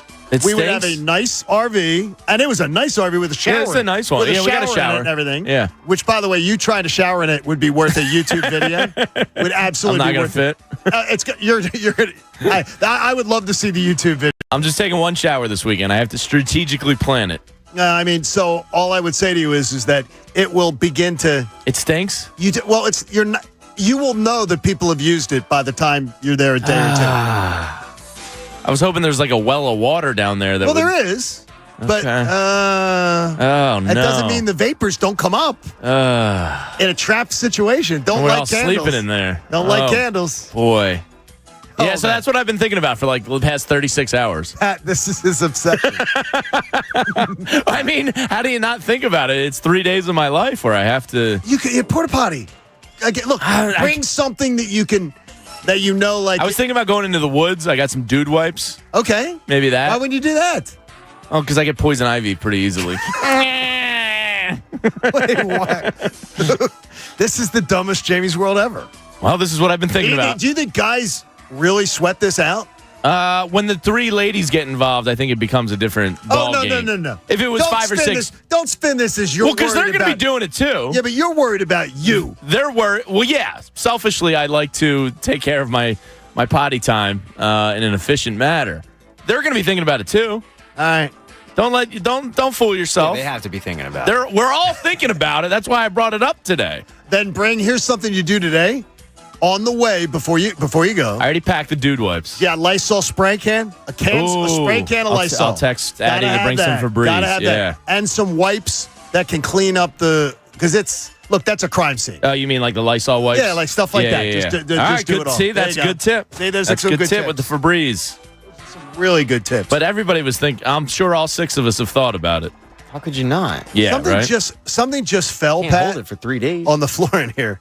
What do you mean it fell on the floor? I call Pick it up. engineering. I have no idea what it is. Oh, then you look down. It looks like a laptop. Oh, well. I don't know what to tell you. My mic's still on. And Oh, it's probably the keyboard. Oh. Probably is a keyboard. Yeah. There's no keyboard here right now. You broke the keyboard. I broke it? Okay. Nice shot. No, I don't think I did. It's the... My buddy Haber just texted me. He said, bring the poopery. Poopery's great. We have some poopery, yeah. Poopery's, Christina always buys that. Yeah, it's good So, for the guests. check that Make out. you feel comfortable. Hey, if your basement or your crawl space smells musty, Oh, it might. Our RV's going to be smelling musty. or you have watermarks on the block walls, that would be really bad. You need to get a completely free home inspection from the experts. BQ Basements and Concrete. There's been so much rain lately. If you have problems in your basement with water and everything, you got to get it checked out. The problem's only going to get worse. So, Jamie, you Can apply a lot to my weekend coming up. you are complex. But I just helped you there, right? Yeah, The Poopery's great. and the Febreze. poopery. Yeah, that's just make sure you do that. And another thing wouldn't be bad is a plug-in or something for the main room, Oh, yeah. It's not for a the bad main idea. area too. That just because when you plug the fresh linen, use the fresh linen one. Plug that in. It's always going to smell fresh because it's the first 5 days. It smells like somebody. Cranks it out, yeah. Sounds like someone's spraying something under your nose. Yeah. So you can do that. This is a young man's game I'm going into this weekend. The It's camp exciting. out. Yeah, it'll be fun. I've never done it. No, that's not camping out. Well, yeah, but it's living in the RV for the Do you weekend. have all the folding chairs and everything? Oh, yeah. You have all I that packed stuff? up the car last night. We're fully packed. We had a Google spreadsheet and everything. Pat, this seems like my nightmare. This idea of what they're doing. It does not seem fun to me either. It's music noon to midnight each day, Saturday, Sunday. With the Great Unwashed, would you expect? That's not the name of one of the opening bands either. I mean, it's going to There'll be a little bit of a hippie vibe, but it's not overly like hippie. over under ponytails 20%. I think it's probably a good number. I'm thinking that's probably I'd probably go slightly under. IPA drinking Oh, high. high. Yeah. High. That's not gonna be the only thing that's that would've high been this high. weekend, Yes, yeah. it is. Will it be gummies or will it be the air of skunk? Both. Because skunk's terrible. That's a good to me. smell. Oh, I hate the smell. Yeah. Skunk. No. The gummies have no smell. No smell. So It should be a fun weekend. One of the bands that's headlining is a Philly band, The War on Drugs. I have heard of them. Yeah, they're really good. That's supposedly big. That's good. That's Yeah, good. they're really How good. many bands are we talking about? There's 4 headliners, and there's probably about 20 bands in total. Who's taking care of the kids? Grandmas. MVP. Yeah, Suzanne and Eileen stepping up big time this weekend. Man, they really do. They take care of you. Yeah, we're lucky. Hey, DaVita invests in career growth for nurses. Be a part of a team where you're a top priority. New pay rates at davita.job/Philly. That's davita.job/Philly. Your time to join Team DaVita. So, would you consider the Eagles headlines coming out of their second preseason game positive or negative? Positive. So you feel positive? Yeah, because I think the question marks were Jalen Carter. Does he look like he's potentially the best player in the draft? I'd say yes. You know that the two of the Cleveland writers in their write-ups of being here for the joint practices, they said Jalen Carter was the best player on the field. That's horny level of journalism right there. And that's the Cleveland writing. Yeah, it's awesome. That's them saying. He tossed Bitonio. He tossed him on his back. Like He's one still of the first crying, plays, by the way. He's still, which is great. So Jalen Carter looks like he's a real deal. Nolan Smith looks like he's got a burst. Sidney Brown looks like he belongs. I'm not saying he's going to be great or anything, but he at least looks competent. I think Sidney Brown's opened my eyes. And then maybe the most important one at all, Nakobe Dean last night with just like a technically sound dip and dive at the ball, like strip sack inside the red zone. I mean, those answered some look, it's not definitive, but it answered some questions of doubt. So I think everything's positive so far, except Mariota.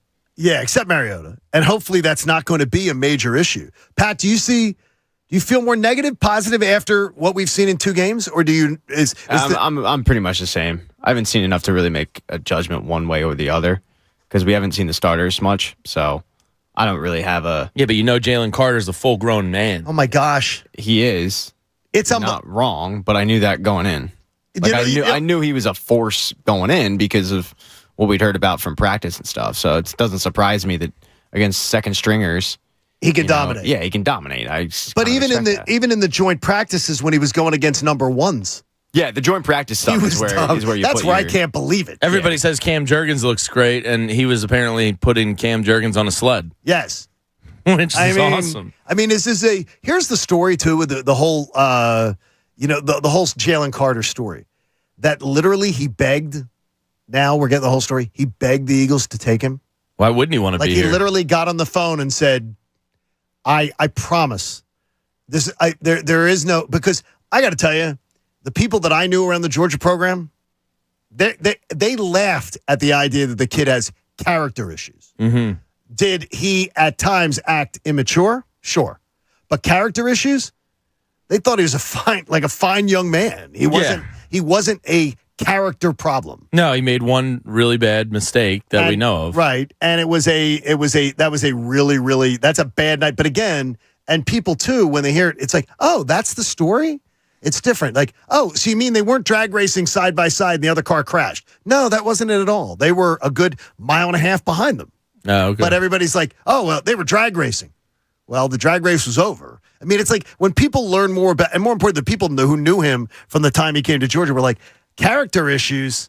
If you talk about Minor being immature, that there were worries that he didn't have the work ethic of his peers, that he didn't have Jordan Davis's so work. Talented. Correct. That he had a little diva quality of, I can do that. And you've been the greatest guy ever. Well, hopefully, apparently the Eagles have the greatest locker room right now and the greatest culture going on right now. So, if BG and Fletcher Cox and he looks up to Jordan Davis and these guys, then it's the perfect place for him to be. And that was the big thing that I think the Eagles wanted to know about the diva type quality. Yeah. The I'm a star. I know I'm a star. I know how to work. I'll take care of it. Don't worry. Yeah, exactly. Yeah. But it feels good. I mean, he looks really, really promising. The weird thing is that he could be a steal in the draft, but Nolan Smith may be the steal of the draft. He's got a burst. He's got that step where you go, damn. And he gets around that edge. Yeah. Now he's going up against second string. Yeah. So you gotta say that. But even in camp, playing up against sometimes twos against ones against, he was getting around the corner and getting after it. Deshaun Watson, they got to be wondering in Cleveland what they got. They got to be wondering because I would think, yeah, he's not off to. It's kind of cool. Yeah, I sort of love it. Yeah, I love it too. Yeah, I sort of dig it. We dodged. Think of the bullets we dodged. I know, Mariota. Imagine if Chip did it. I don't believe. Well, too, Mariota, that one. You never win a Super Bowl. If Chip makes that move, we never win a Super Bowl. No. And Jarius Byrd and Malcolm Jenkins, you don't win a Super Bowl. No. Exactly. But I'm just thinking, too, think of the bullet you dodged with when you're looking at players. Russell Wilson and Deshaun Watson are massive misses. And the weird thing is, both of those guys didn't want to come here. Yeah. Culture's too strong for them. You think that's what it was? No. Now, here's what I'm thinking of. When they talk about that story, and they talk about it on NFL Live various times, like Russell Wilson was clear. He'd go to the Giants, but he wouldn't go to the Eagles. To me, I think the culture in the locker room is why he didn't come here. I think he didn't come here because of Lane Johnson and because of the fact that he'd have a Jason Kelce, because I believe he's a guy who wants to come in and he had to be the man. He wanted to be the man. I'm going to dictate culture. I'm in charge here. Because he never got to do it in Seattle. The defense did. Yeah. And I think he looked at the Eagles clubhouse, that locker room, and said, I'm walking into another Seattle in their prime where these other veterans are running the club, and I'm just along for the ride. I think that's why he didn't want to be here. I really do. I think it could play a part in it. He would get called out by the veterans here. Yeah, that and Ciara. Maybe She's pregnant again, I heard. Is she? I heard that. That a guy. That's what I heard. Yeah, it might be. That might be a small fraction of the pie. I don't know. Denver did seem like kind of a strange place for them to go, but maybe it's because he got carte blanche there to do whatever he wanted to do. Pat, is that a conspiracy theory that's just you believe to be wrong, or I think he's a guy who wanted to be that guy. He absolutely did. I don't necessarily know if he didn't want to come to Philadelphia because of what you guys are talking about, but I do think getting to a place where he was the guy, the quarterback, there might be something there. Yeah, I think he did want to be the guy, but whether or not that dictated him not coming to Philly, it was weird. Like, you don't want to come to the best offensive line in football? I think when you haven't had an offensive line to play against your entire career? I think he's a guy that would be intimidated walking into that locker room because I want to be the leader. Oh, wait a minute. Jason Kelce's in here. He's going to tell me like what's what and how things are done around here. Yeah. I want to come into a team where I'm going to dictate that. They're going to give me my own office. I'm going to demand my own office, which John Elway didn't have.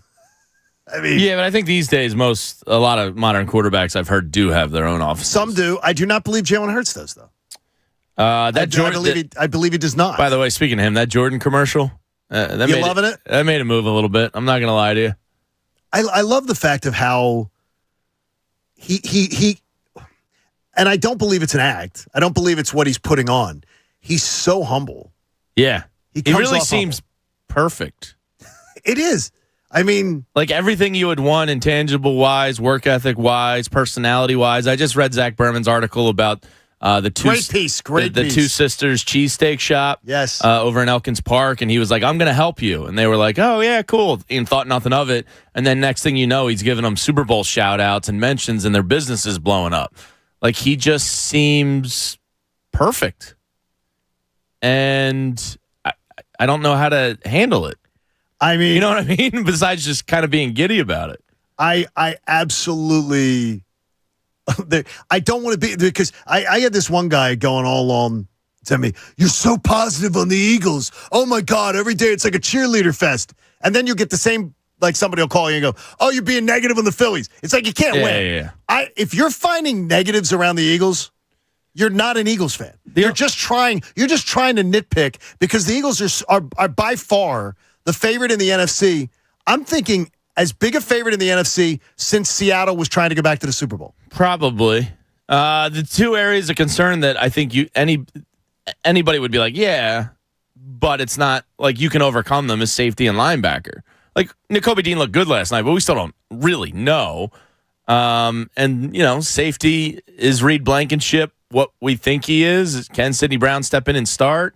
Is Terrell Edmonds an okay veteran? We just don't know these questions. But those are their two weaknesses. Outside of that, everything is stacked. I mean, like, and this person literally every day, I can't listen because it's such a cheer fest for the Eagles. But what's not stacked about everything other than linebacker and safety? Like, who are you? I mean, like Pat, you always will say, you'll be like, okay, that's just stupid, just ignore it. Because it's literally stupid to be, okay, find the negatives on the Eagles right now. You're hard-pressed. You're getting to second stringers. If people want to sit here and August and convince themselves that there's these glaring problems with this team, then I can't help you. I can't. There's some people that wake up and they just want to argue. And it seems like, where do they find themselves usually? Twitter. Yeah, exactly. Yeah, exactly. It's amazing. It's like, dude, I don't know what to tell you. This isn't like a homerism thing. There's not a lot of holes on this team. And you kind of expect that because they went to the Super Bowl and had a 10-point lead and probably should have won it. So, this isn't like hyping up. Thanks for bringing that up, Sorry, Pat, guys. on a Friday. But my point is, this isn't hyping up. In this economy. I apologize. Biden's America. Warren Buffett sold $8 billion last night. Ugh. Did he? Yeah. Yeah. That's a good day. It's kind of scary. Well, Pat, don't $2 act bill. like you did. I was Don't pumped. act like you And did. you're here talking about Super Bowl losses. Yeah. Jeez. No, this isn't hyping up a 7-win team. Correct. This is hyping up a team that's supposed to be good in a weak division. Okay. I mean, seriously, stop If it. you want to be upset and convince yourself there are these problems, then so be it. Hey, the 9 o'clock hour game brought to you by the Bagster. It's a dumpster in a bag. You can get yours Heard of today at those. Home Depot and Lowe's. For details, go to Bagster.com. Maybe a Bagster would have been a better choice than your RV this weekend. Well, it's better than the 10 option. A tent. Yeah, my wife was. There's this guy Tyler Childers that was like the catalyst of us going, and she was like fanatical about making sure Okay. we saw this guy. So that's why we're going. That's and I was good. like, I'm not tent camping for 3 days in Woodstock Fields. And she was like, well, what if we did an RV? And I was like, all right, I can manage that. What are they charging you to park an RV? People DMing me questions. What is parking for the RV? there like is an $50, RV. $100? I want to say it was like 150 for But the you weekend. already did that. You already that's already reserved the taken spot care of. and everything like that. Yeah, there's like campsite wristbands. Okay, DJ says What do you say, DJ? grew up 20 miles from where you're going to be. Okay. He says tons of great spots along the side of the road. Like if you wanted to stop and try to eat someplace, Okay. there are places. Cool. Okay. He says the roads get very narrow at points. Okay. Cool. He says if Jamie would Facebook Live some of the roads, he says, I suggest that he stick to his much major highway and do not do the Waze app. So the festival actually gave us the GPS coordinates of the parking site because they said some of the roads don't show up on Because the Waze app, Waze and Google Maps. he said the Waze app is going to take you on roads where Jamie will be regretting that he's driving. Yeah. He will feel like he is halfway in the other lane. Oh, great. Yeah, good. So don't do Waze. He says just go to the spot, Okay. try to stick his major and choose the major roads option as much It as possible. can't be that bad driving an RV, right? Oh gosh. I told you this. I'm a little nervous. Buck Ballou, my old partner, him and his family decided to do an RV vacation. To drive around. Didn't he smash something coming out of the Driving parking out lot? of the parking lot, he took the mirror off the side. They had to like tape it on and Oh, everything. boy. On the way out, driving it out. Oh, boy. Just be careful. Yeah. And I don't want to say I just was about to say it. And I have to see a shower. But I don't really Yeah. that didn't come out right. I don't know how that's going to. Like, Yeah. the shower is so small. We paid for the hookup to the water line, I guess. Well, the shower is so small. It's just unbelievable. And you have to run around to get wet. okay. So you're going to be You basically just need to kind of take care of get the pits. Yeah, the pits private and the areas. other. Yeah. And, Get a little body and no wash down there. hanky-panky with the couples. No, on no, one God, RV. no. That's None of good. that. No. Is there a rule about that? Have you talked about that? No, it hasn't. I think it's just understood. Okay, make sure no it's couple swapping. Yeah. Wow. That wasn't understood. Pat brought you a big pineapple too. Absolutely. Key party. That, You can't have that a music starts hitting. The sativa starts hitting. Let's get weird. you can't have a key. You can't have a key party. Is that when there's patchouli? only one? Yeah, there's only one set of keys. Is that patchouli smell, or you just happen to see me? Sorry. Wait a minute, they're Ayahuasca, your baby. keys. Well, they're the your rental keys. companies. That would work, but you're the one who holds the keys. I guess I am the master. Pat, that would be the key party of all key parties. That would be something. Jamie has that. All right, Cousin I'm sleeping Ryan's with Jamie, checking I in. guess. Ryan, what are you doing? Hey, just on the way to the gym, staying fit for that firefighter job, you know. Yeah, what's with the RV situation? What do you got on this?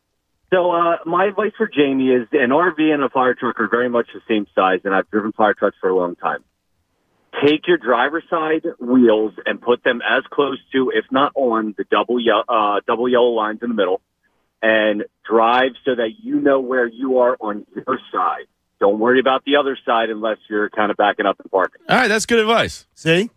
I appreciate that, right? Now, what are you doing? Just taking a nap right now on what are you doing right now? Is there any fires? There are no fires going on, so Wilmington is safe this morning? I got done this morning, so I'm spending time with my lovely, gorgeous daughter, who I love so very much. My little cousin Molly. She's the Yeah. youngest in the bloodline right now. And she still loves Gritty. There you go. She loves Gritty. There you go. Thanks, Ryan. All right, buddy. Ryan joining us. Ryan the fireman. That helps.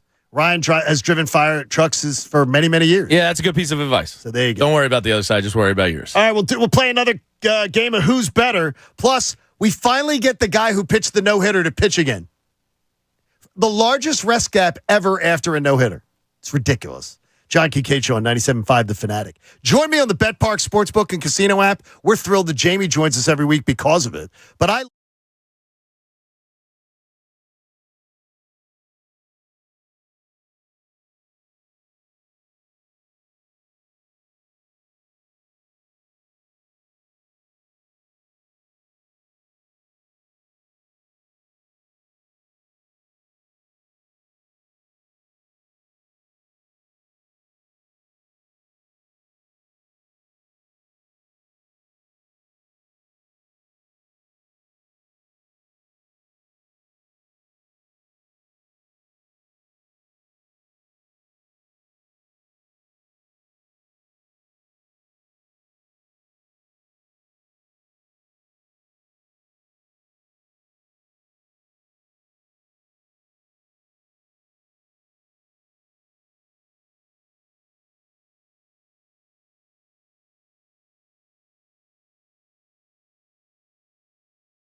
on Alexa at 975thefanatic.com, the Fanatic app, and now on Odyssey.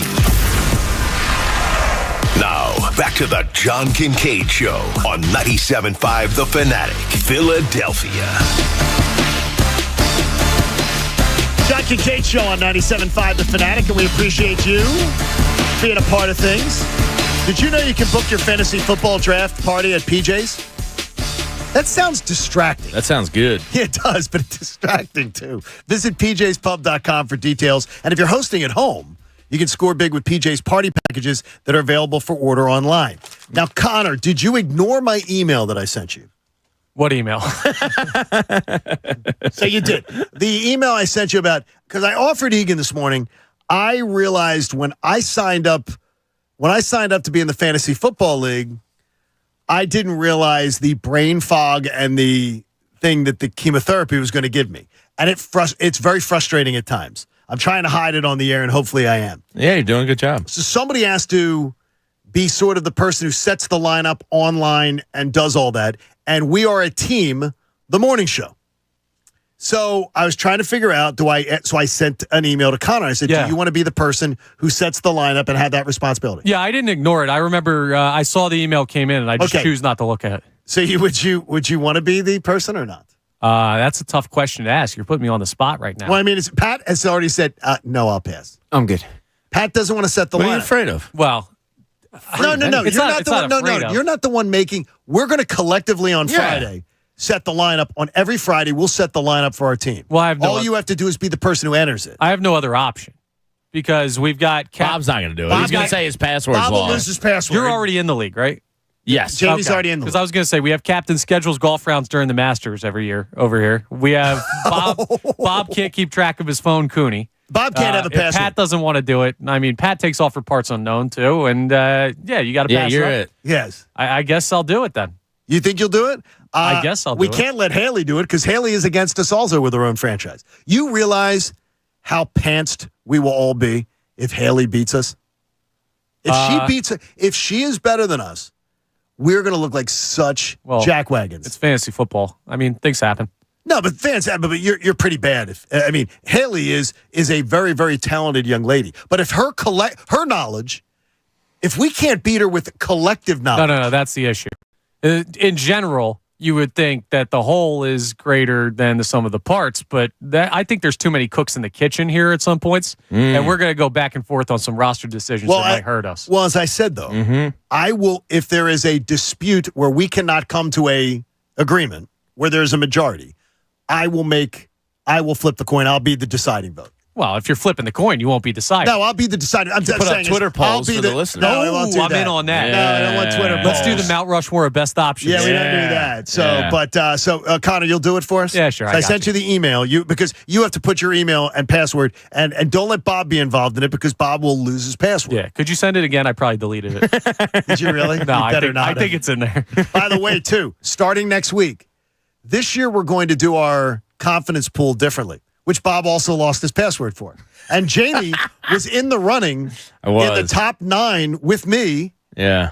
And then you missed a week. Yeah, but there was some. You missed a week. I thought I put it in, You thought you put it in. You said, and you hadn't sent it. Yeah. And Jamie missed a week, and he was in the running. I finished second last year. That's pretty good. But this year, we're going to have 200 people in it. But I am going to invite all the personalities around here at the station. And then we're going to invite people, but it is going to be an invitation only. Because we had people signing up last year twice. Bill Jones, Martha Jones. We're not having that crap this year. This will be an invitation-only event for fans, and people will literally say, I want to get involved, and we'll get them in. And some of our callers and some of our former jurors and things like that will get to be a part of this. Nice. And we're going to get Ty in here. We're going to get everybody from the best show ever. Jen will be in, and Jen will make them all look stupid. So we'll have some fun. That'll be fun. Real quick, so we can get the logistics correct. What is this? The second annual? Is that the right way to say it? Yeah. Once you've had The second inaugural? No, you can't have a second inaugural. There's only one inaugural event. Inaugural cannot be a multiple event. Okay. Now, you cannot. What you can have is it is the second inauguration of a president. See, now you lost me. You cannot have the inaugural event. There's a president of this league? Second event. Well, no. Stats Monarch. Stats Monarch is. Okay. Yeah, he runs a tight ship. And he can be a bit of a taskmaster. He's the right guy to be commissioner. He is. He's perfect for it. Yeah. Detailed. Very detail-oriented. All right, let's play another round of Who's Better. Okay? There it is. By the way, Price is Right music just behind anything makes me smile. Well, what was funny was before I was just fading it up, and you did that like dramatic pause of like, all right, we have an open. We've never had an open. We just faded it up. So, all right, I'll blast it in your ears. I love the Who's Better. I love Price is Right music, though. I would enjoy it being a background music in my house. Dude, you're insane. I am. Well, maybe that's part of it. My daughter says, what are you going to miss? I said, what are you going to miss about Dad not being around? She goes, Papa, I'm going to miss you whistling. She likes the whistling. She likes hearing her dad whistle is comforting to her. She likes hearing that. She'll be in another part of the house and go, okay, Dad's here. Because I can hear whistling. We need to teach Pat how to whistle one of these days, but that's for another day. All right. Who's better? Let's see what that was. And I'll start with Pat. We're going to start with a couple travel questions. Guys doing dwarf jokes over here. Pat, who's better? I didn't even think of it. Airbnb or hotel? Hotel all day. Because people know where you stay if you're in an Airbnb, right? It's the fact of like I gotta take the trash out. It's usually at this point it's as expensive as a hotel. Oh yes. Beds aren't all that comfortable. Half the time you have what's going on in half them? the time you don't. It's no. Unless you're getting like a top quality Airbnb for an incredible price. Right. Hotel is the way to go. Airbnb or hotel, Connor Thomas? It's an even split for me depending on who I'm going on the trip with. If I'm like solo or with one other person, hotel. But if you're going on a group trip and you can get everyone under the same roof where it's not separate rooms, that can be really fun. Okay. Yeah, I hate to say it's trip specific, but I think it is. You do? You think so? Yeah. The amenities of the hotel are awesome. Like being able to walk downstairs and get Or go hang at the pool. Yeah, or the bar and all that. But there's equal positives to Airbnbs. Like Connor said, like a bachelor party weekend where like you and 16 of your good friends are all under one roof and there's a pool and all that. You're all into It's that. a great time. Not for the person who owns the house. No, That's their problem. Yeah. All right, They who's- decided. who's Don't put your better? house up on Airbnb, idiot. Who's better, Jamie? Early flight out or later flight out? Early flight out.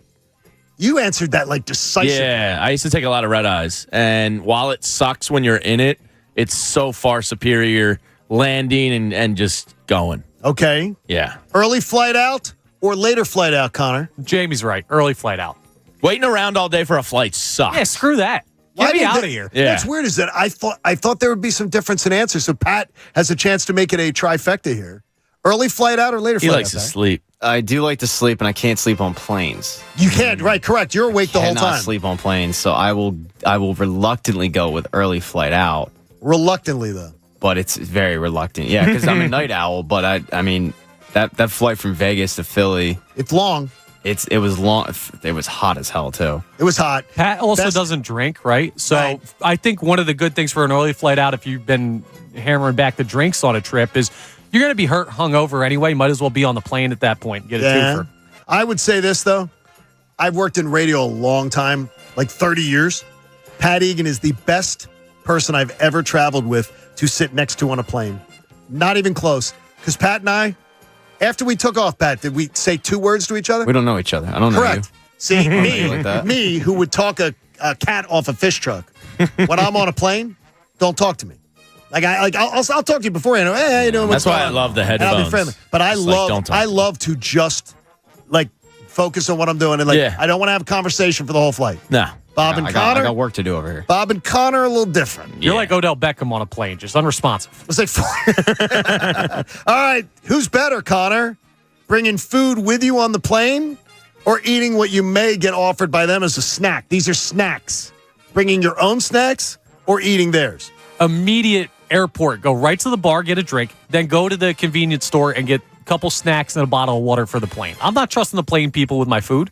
No, unless you're flying first class, bring your own food on. What's your snack that you would get? Like, would you get chips or cookies or what? I'm not really a sweet tooth guy, Yeah, you but it don't do depends on so the much mood. If I'm not hungover, sweet normally. If I am hungover, you got to go the salty and get a nice Pringles, maybe. Oh, Pringles are not bad. They have the little smaller canister. Yeah, it's more contained that way, and it's a little bit quieter. Because when I'm crinkling the bag on the that's plane, I bad. always feel self-conscious.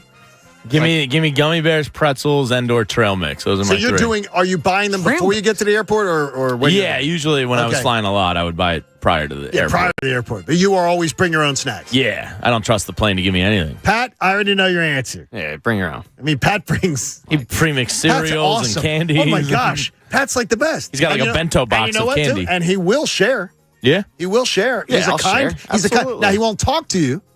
But if he's got it out, he's more than welcome to say, "Hey, he'll all that." I didn't say he's got it out. Yeah, that's what I was. My mind went somewhere else. Yeah, it does. All said.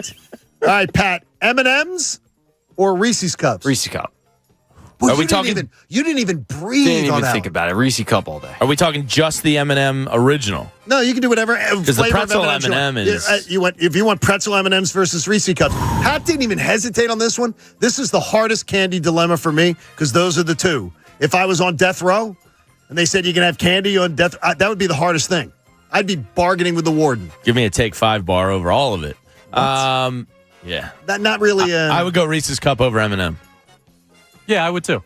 Wow. Not really that close for me. Clean sweep, Reese's Cups. Yeah. I thought some of these would be more debated. I think the original M&Ms are overrated, but the pretzel M&Ms and the peanut M&Ms, whoo. I don't like some of them. Some of them that they've done, they've jumped the shark. Yeah. Like the fudge. Yeah. The fudge is not good. The peanut butter M&M, though, is an elite candy. See, that's a, what do you call it? E.T. phone home. What? That whatever E.T. ate. Reese's Pieces. It's Reese's Pieces. Reese's Pieces are underrated. Yeah, but that's the same thing as the M&M with peanut butter in it. Nah, it's different. Yeah, the M&M with peanut butter is bulkier. That's true. There's a little more girth to it. Low key thick. You know all about the girth, Jamie. Yeah, Thickless Cage. All right, let's go. Connor. Thickless Cage. Dude, that might be the line of the day. Connor, there have been a few. Coke or Pepsi, Connor? Who's better? Oh, it's not close. Not a soda guy, but I guess Coke on name brand alone. Coke. Not even close. I don't even think this is a... Wow. Yeah, he's a Pepsi guy. I said it. Shocking. I'm going to look you all in the eye and I'm going to say Pepsi. Really? Yeah. I'm a Pepsi's man. Wow, I think that's sort of blasphemy. Considering Jamie has a bunch of stock in Pepsi, he should be happy. He should be thanking me. My dad did something when I was born. He bought me a Pepsi stock, and then I've just reinvested it my entire life. And it just keeps... Genius. Is it splitting? I split it at one point, and it's doing pretty well. Man. But yes, I am Team Coke all the way. So your dad just did that for me and my sister. He bought us each a stock, and then he just reinvested it. Oh, that's awesome. It was a great move, yeah. That's awesome. Cake or ice cream, Pat? Oh, come on. For dessert. Just move on to the next person. I know your answer. Just move on. He's an ice creamsman. This is Cake or ice cream, Connor? I hate cake. Ice cream is Oh my the go-to. God. I can't tell you the last time I was at like a birthday party or event and I had a slice of I've cake. never seen you eat cake when we've had it in the studio. No, I'm not a cake guy. I've seen him pass on it like beautiful iced cake. And well, my favorite dessert in the world is a combination of the two, the ice cream cake. Well, yes. Yeah. What, You give me a Wednesday? little- But if I had to choose, it's ice cream. What's the whale called? The what? The whale? That's Fudgy the Whale. Yeah, Fudgy the whale. That's what it was. Yeah, I'm a fudgy guy. And what is the other one? They had Fudgy the Whale or they had another one? You would know this. I don't know. I believe it was, I want to make very careful as I say this. I believe it was Kissy Puss. Cookie Puss. Cookie Puss. Yeah. I'm sorry. What did you say? I don't know what it was, but it was like the Carvel guy. The Carvel man. It looks like he's got a penis as a nose. Yes, it's weird. It's a cone. But it's the Carvel. Right? The Carvel. I don't know. The Cookie Jamie. Puss. Yeah, sure. Yeah. It used to be Wednesday was Sunday at Carvel too. You had half price Sundays on Wednesday. And there's some kind of bear. But he had that's new. That's like bastardized. The old man who did the ads. He Hug me the bear. He sounded like he had like 2 cartons of Marlboros before he did the ad. Yeah. So he had trouble finding out the words. So I didn't realize that. All right, now this is a big one. Pat, chips of any brand or Doritos? Ooh. Doritos. I think this is a hard category. This is really This hard. is hard, but I'll go with This Doritos. is tough. Because you got chips of any brand. I'm a chips man. I might actually have to change the chips. Wow. I'm a chips man, and I am a Hers loyalist. But aren't Doritos chips? They're No, tortilla they're chips. They're different, though. Well, you got chips Doritos and is a meat, specific. There's no, I don't think I would Hers- say they're different, but it is technically a chip. But it's not a potato. But it's different. Yeah. not a potato. It's tortilla. I understand, but it's Corn. but a potato is a chip. But it's a tortilla. This is like a Seinfeld Chip. episode. Potato chips or Doritos? I should have said potato chips. What's the deal with Doritos? Yes, what is Have with you the noticed they're all chips? Man, Doritos have like two of my top chips of all time. Yeah. So Which is I got what? The sour, the sweet and spicy chili. Oh, that The is purple an elite bag chip. is just like yeah. I think Elite? I see purple Yeah. in my eyes, like my mouth waters. now. Yeah. Like it's like Pavlov's dog. with Okay. Doritos and the Cool Ranch Dorito. You like the Cool Ranch? Top two. Jamie? I'm going Potato chips I'm or going Doritos? Doritos. but Wow. It's really close. Man, Mr. Hers, I love you. I do Hers. love chips, I love though. potato chips. Kiss up. Oh, gosh. Total kiss up. And they're local. And we'd Yeah. love to welcome them I mean, on the show. you're the one making us choose. I'll eat any I chip. am. All right, now, so I ask you this one. We'll go to that category and toss Doritos out of it. Tostitos or Fritos? Ooh. Bob likes the Frito. I know that. Bob is a Fritos man. He'll I get like the Fritos too. Fritos are over great. Tostitos? That's the whole brand of Tostitos. This is a brutal category. This Fritos could end falls up in under a- PepsiCo. I didn't realize that. It helps your Yeah. Buy them up, boys. buy them up. Listen, this is a heavyweight battle because the Fritos have the barbecue twists, Yeah. but the Tostitos have the hint of lime. I think hint of lime Tostitos. I'm going to me- Fritos. Hint of lime Tostitos is my favorite non-potato chip. Very strong. Yeah, I'm gonna go Tostitos. I'll go with Tostitos, but it's because of the versatility of the Tostito. They have the scoops. They do. They have the regular Tostitos that you can make nachos from. It's just a more versatile chip.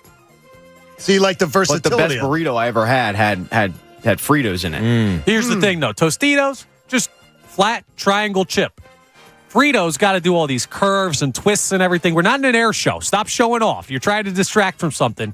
That's why I'm going with Tostitos. Well, as my ex-wife will tell you, just a little curve goes a long way. Just a little bit. So you can Well, sit she here didn't and- stick around for it. She didn't because I didn't have it. But you There can you sit go. here and criticize the Frito for doing all these twists and tricks and stuff. But for some people, that's what hits with them. All right. I go to one of our fine sponsors.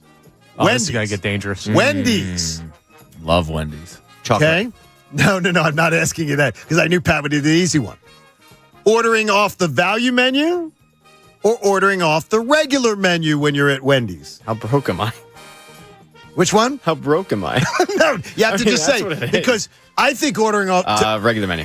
I'm a value menu man. I was raised on junior bacon cheeseburgers and 5-piece nuggets. I love those, and I can't quit them. Pat, I'm surprised your answer a little bit. I'll tell you why. Okay, we'll get to it in a second. Here. Okay. I'm a value guy too. I'm a value guy also. The junior bacon cheeseburger is elite. Like I would go value because for like the $4, I can get like 3 things.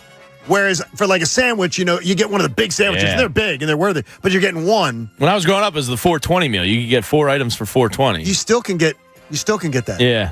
Now Yeah, that I had a Wendy's issue once where I was working a previous job and I would go to lunch and I would get the 4 for $4, like back when they had that every single time. Yeah. And I had to at one point go to a different Wendy's that wasn't as close to my office because they started to know my order. I got super embarrassed. I was like, I'm still gonna have the 4 for $4, but They're the regular, Connor? I gotta go to a different Wendy's. I would pull up to the window. I had that happen at Federal Donuts in Wynwood. They have a place in Whole Foods. I knew I was going there too much when I showed up, and she said, "Hi, Pat. How are you? Just the regular?" I was like, "Oh, jeez, this isn't good. I mean, it's Federal Donuts. It's not exactly salad works here." By the way, that is just a great with the Wendy's. Already I have like 3 people DMing. Value menu. Yeah. Value menu. Tyrus says that it's the best value menu. I agree. In fast food. He said agree. because of the versatility, and you can even get, he said some of the locations you can even get a different size Frosty. Ooh. A smaller Frosty. Like they'll have a 99-cent Frosty or something. Yeah, we used to do the Frosty Freeze out. Oh, that man. Ben Simmons helped us with. Yeah, thanks, Ben. Good job, guys. That's really, really good. Derek, making fun of me on Twitter, and I like this. He says, I find it hilarious that you keep calling your fantasy team a franchise. I've never heard anyone call it anything other than a team. Yeah. Derek, we're a franchise here, dude. We are football minds, all collectively working together. You don't think we're going to be out scheming everybody? You think like if, let's say Tyrone Johnson has his own franchise. You think the collective brain work of the morning show is not going to be able to say, hey, Ty, take a seat. We're taking care of you. You think that, like, we're going to be, Haley's going to be looking at cat videos, and we're going to be scheming on who's on the waiver wire this week. Do we have a team name yet? No, I just put it as the morning so good. show. That's not Hurts so good. Yeah. That's very, I'm not nobody would have ever thought of that one. Oh, wait. No, World of Hurts. I'm sorry. Well, we could change our name. World I just of have it as the Hurts, morning show. I'm not right tied now. to it. I just didn't want Team Lynch. The ESPN site's stupid. It always just gives the team name of the last name. It's boring. Stupid. Yeah, I mean, is like I just put the morning show because of the fact that every one of us is getting in on it. Yeah. So we'll all be a part of it. I've already paid. Okay. The franchise is already paid for. So but I will not be I am not going to be Dan Snyder. I'm going to try to be, as much as I can be Jeffrey Lurie. Stay in the background. Mm-hmm. I paid for a great franchise. You're not going to do demanding Jalen Hurts in the first round? Or? No, I'm not going to do any of those demands. By the way, if that did happen, You wouldn't hate it. Wouldn't be bad at it. it's just.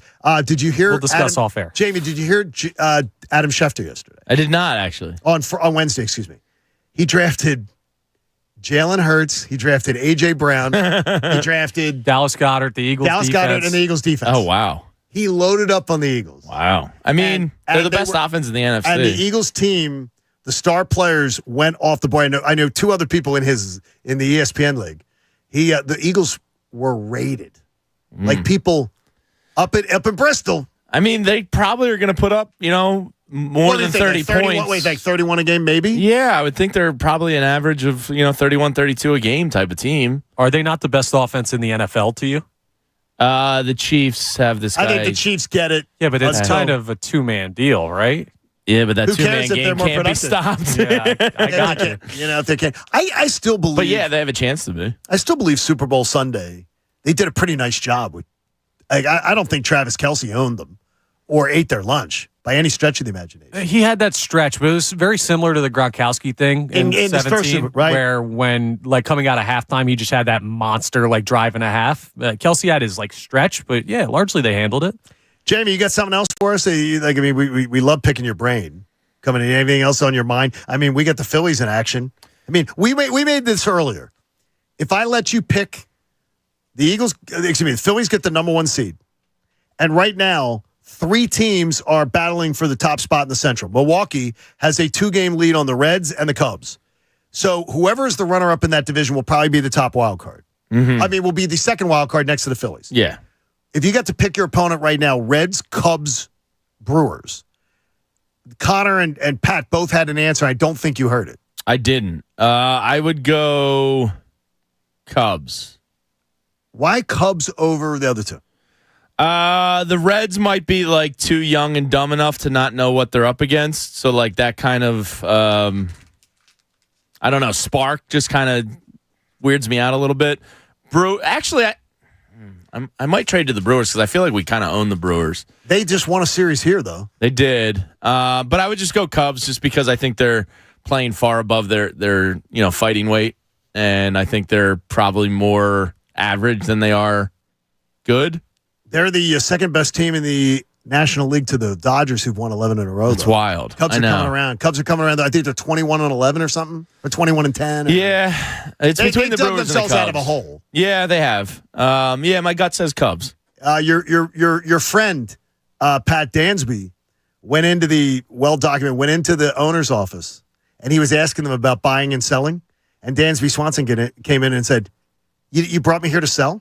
He goes, "How do you build a culture if you're saying we're going to get rid of our best players at the trade deadline and worry about next year?" And then one of the other, David Ross, came in and did the same thing and said, "That's not how you build a franchise. You try to win every game you can win." Yeah. And then the owner agreed with it, and now they've gone on a huge streak. Yeah. I worry about I think the Cubs. I wouldn't mind seeing the Cubs come in. So what was everybody's answer? Reds. They said Reds. Not even close. They said Reds. I don't know that young dumb thing worries me. I think they'd mop the Cubs. They took 5 out of 6 this season from the Cubs. They swept them in Chicago, I believe. They did, yeah. I would feel very good about facing the Cubs. So would I. I mean, I feel good about all of them. I really do too, and that's one of the things is I worry that I got blinders on because nothing concerns me at all. Aaron Nola? If the Phillies are the top wild card, nothing concerns me about them advancing. I believe we will see them in the NLDS. They will win that series. They're not. I don't believe they'll lose 2 out of 3 in Red October at Citizens Bank. The part that worries me is the offense does seem to not be great against great pitching. That's the only thing. Like, I'm still not over that fear yet. Okay. Yeah, but you also have a bunch of rise to the occasion guys. We saw that last year. Where like Harper, and they faced some really good pitching last year. Some. Yeah, Harper was doing nothing down the stretch last year, and then all of a sudden postseason rolls around and he's the greatest hitter on planet Earth. And like JT had a great stretch. I do believe that Trey Turner has a little bit of that gamer in him, where even if he's had a bad year in the postseason, he'll have one of those games. They just have guys ready for the moment. Yeah, Pat, I think it's weird is that it's almost like what the Eagles is. It's very unnerving to me when, like the Eagles, everything's pretty much positive, and I'm not used to it. So it just feels a little unnerving, but I believe it. But I believe everything's mostly positive. It's just, you said it. It's a weird feeling because we're just not used to. We're not used to feeling good about our sports teams in the city. Like, as usually good as we feel right now. Yeah, usually it's more of like how we're feeling regarding the Sixers as opposed to... Who? Yeah. Sorry, guys. Sorry to bring it up. You feeling a little problem with that? Yeah. Well, I just saw the Harden cut in Houston where he's like, we can hear it if you want. I mean, Connor found it for us earlier. It's not if you've great. got that, Pat. I mean, I'm so done with James Harden, but I was done. I didn't like the guy when he got here. It's a disaster. Let's hear what we got, Pat. If you got that with James Harden. Do you have an open line of communication with the 76ers, and how much patience do you need to have to let this play out? I'm been patient all summer, so for me, it's just focus on what I can control, and that's, working out, staying in shape, and getting ready for a good season. Too late to repair the relationship? I think so. Wow. He's his first priority. He's pissed. And his first priority is working out and repair. Come on, dude. He is pissed. Seriously, you don't do 4 nights in Vegas and tell me that that's about taking care of your health. So does this make you feel better or worse about Morey? Makes me feel worse. Because I think he hitched his wagon to a guy that it was easy for me, and my NBA ears told me from the beginning, you're not going to like Harden. He's not a team guy. He is a stats guy. So it's tough.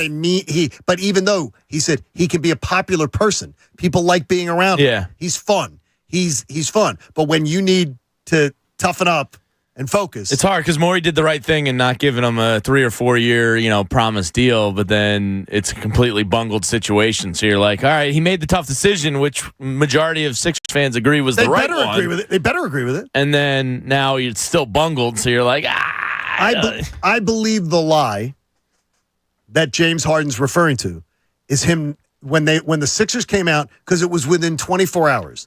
The Sixers came out and said publicly, he's off the trade block. We're not engaging in trade talks right now. And within 24 hours, he calls him a liar. I think that's where the lie is. Because if he lied to him about the contract, I think he did. Then he would have. But if he did that, he would have called him a liar long ago.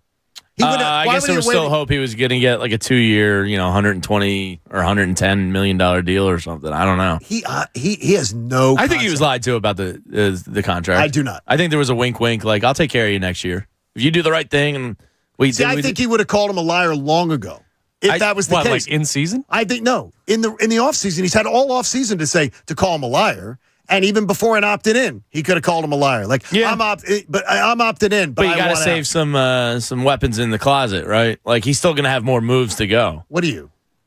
Well, like if you're going to war, you don't want to, throw out your game plan right away. Don't put him in the closet. Have the little gun safe. Yeah. Put your thumbprint on it. But he's got more to come. Like, this is just the beginning. There's more? Oh, yeah. Do you believe that this is going to get ugly? Do you believe the stuff they can pull on him? Do you don't believe there's stuff? Doc Rivers. Does he care? Doc Rivers let it fly, leaving here. Yeah, there's problems sometimes with James. Yeah, but does James Harden care? No, but I mean, there's bullets that they can use on James Harden. Yeah, but they won't, because then that fractures relationships around the league, and free agents come in here like, oh, you're going to dish on your players? They won't dish. Jamie, who do we thank for having you here today? The BetParx Sportsbook app. It's the hometown sportsbook app. It's the one I recommend, and it's almost football season, so get those pro football futures in. By the way, week 0 next weekend. Week 0, FanFest weekend. Week 0. And college football starts next Saturday? It's week 0. Yeah. Yeah, so that's next week. We just get a couple games. Yeah. They're usually not great, weeks. but who cares? It's 2 weeks. Yeah, you can still drink for them. You'll still be on the Bet Park. You'll still be on the Bet Parks app. Absolutely. Jamie will be at FanFest at Pet Parks app going, yeah, I got it. Hey, support life-saving cancer research. Join us and our generous partners, Pierce Phelps Bryant Heating and Air Conditioning, and make a donation today to the American Association for Cancer Research. Do it at 97.5thefanatic.com/AACR. And if you make a first-time donator, it's doubled. Whatever you give is doubled all through New Year's Eve, so do it, would you? Cancer research saves lives. I'm counting on it. Hopefully, everybody has a great, great weekend. Weather's supposed to be beautiful. Safe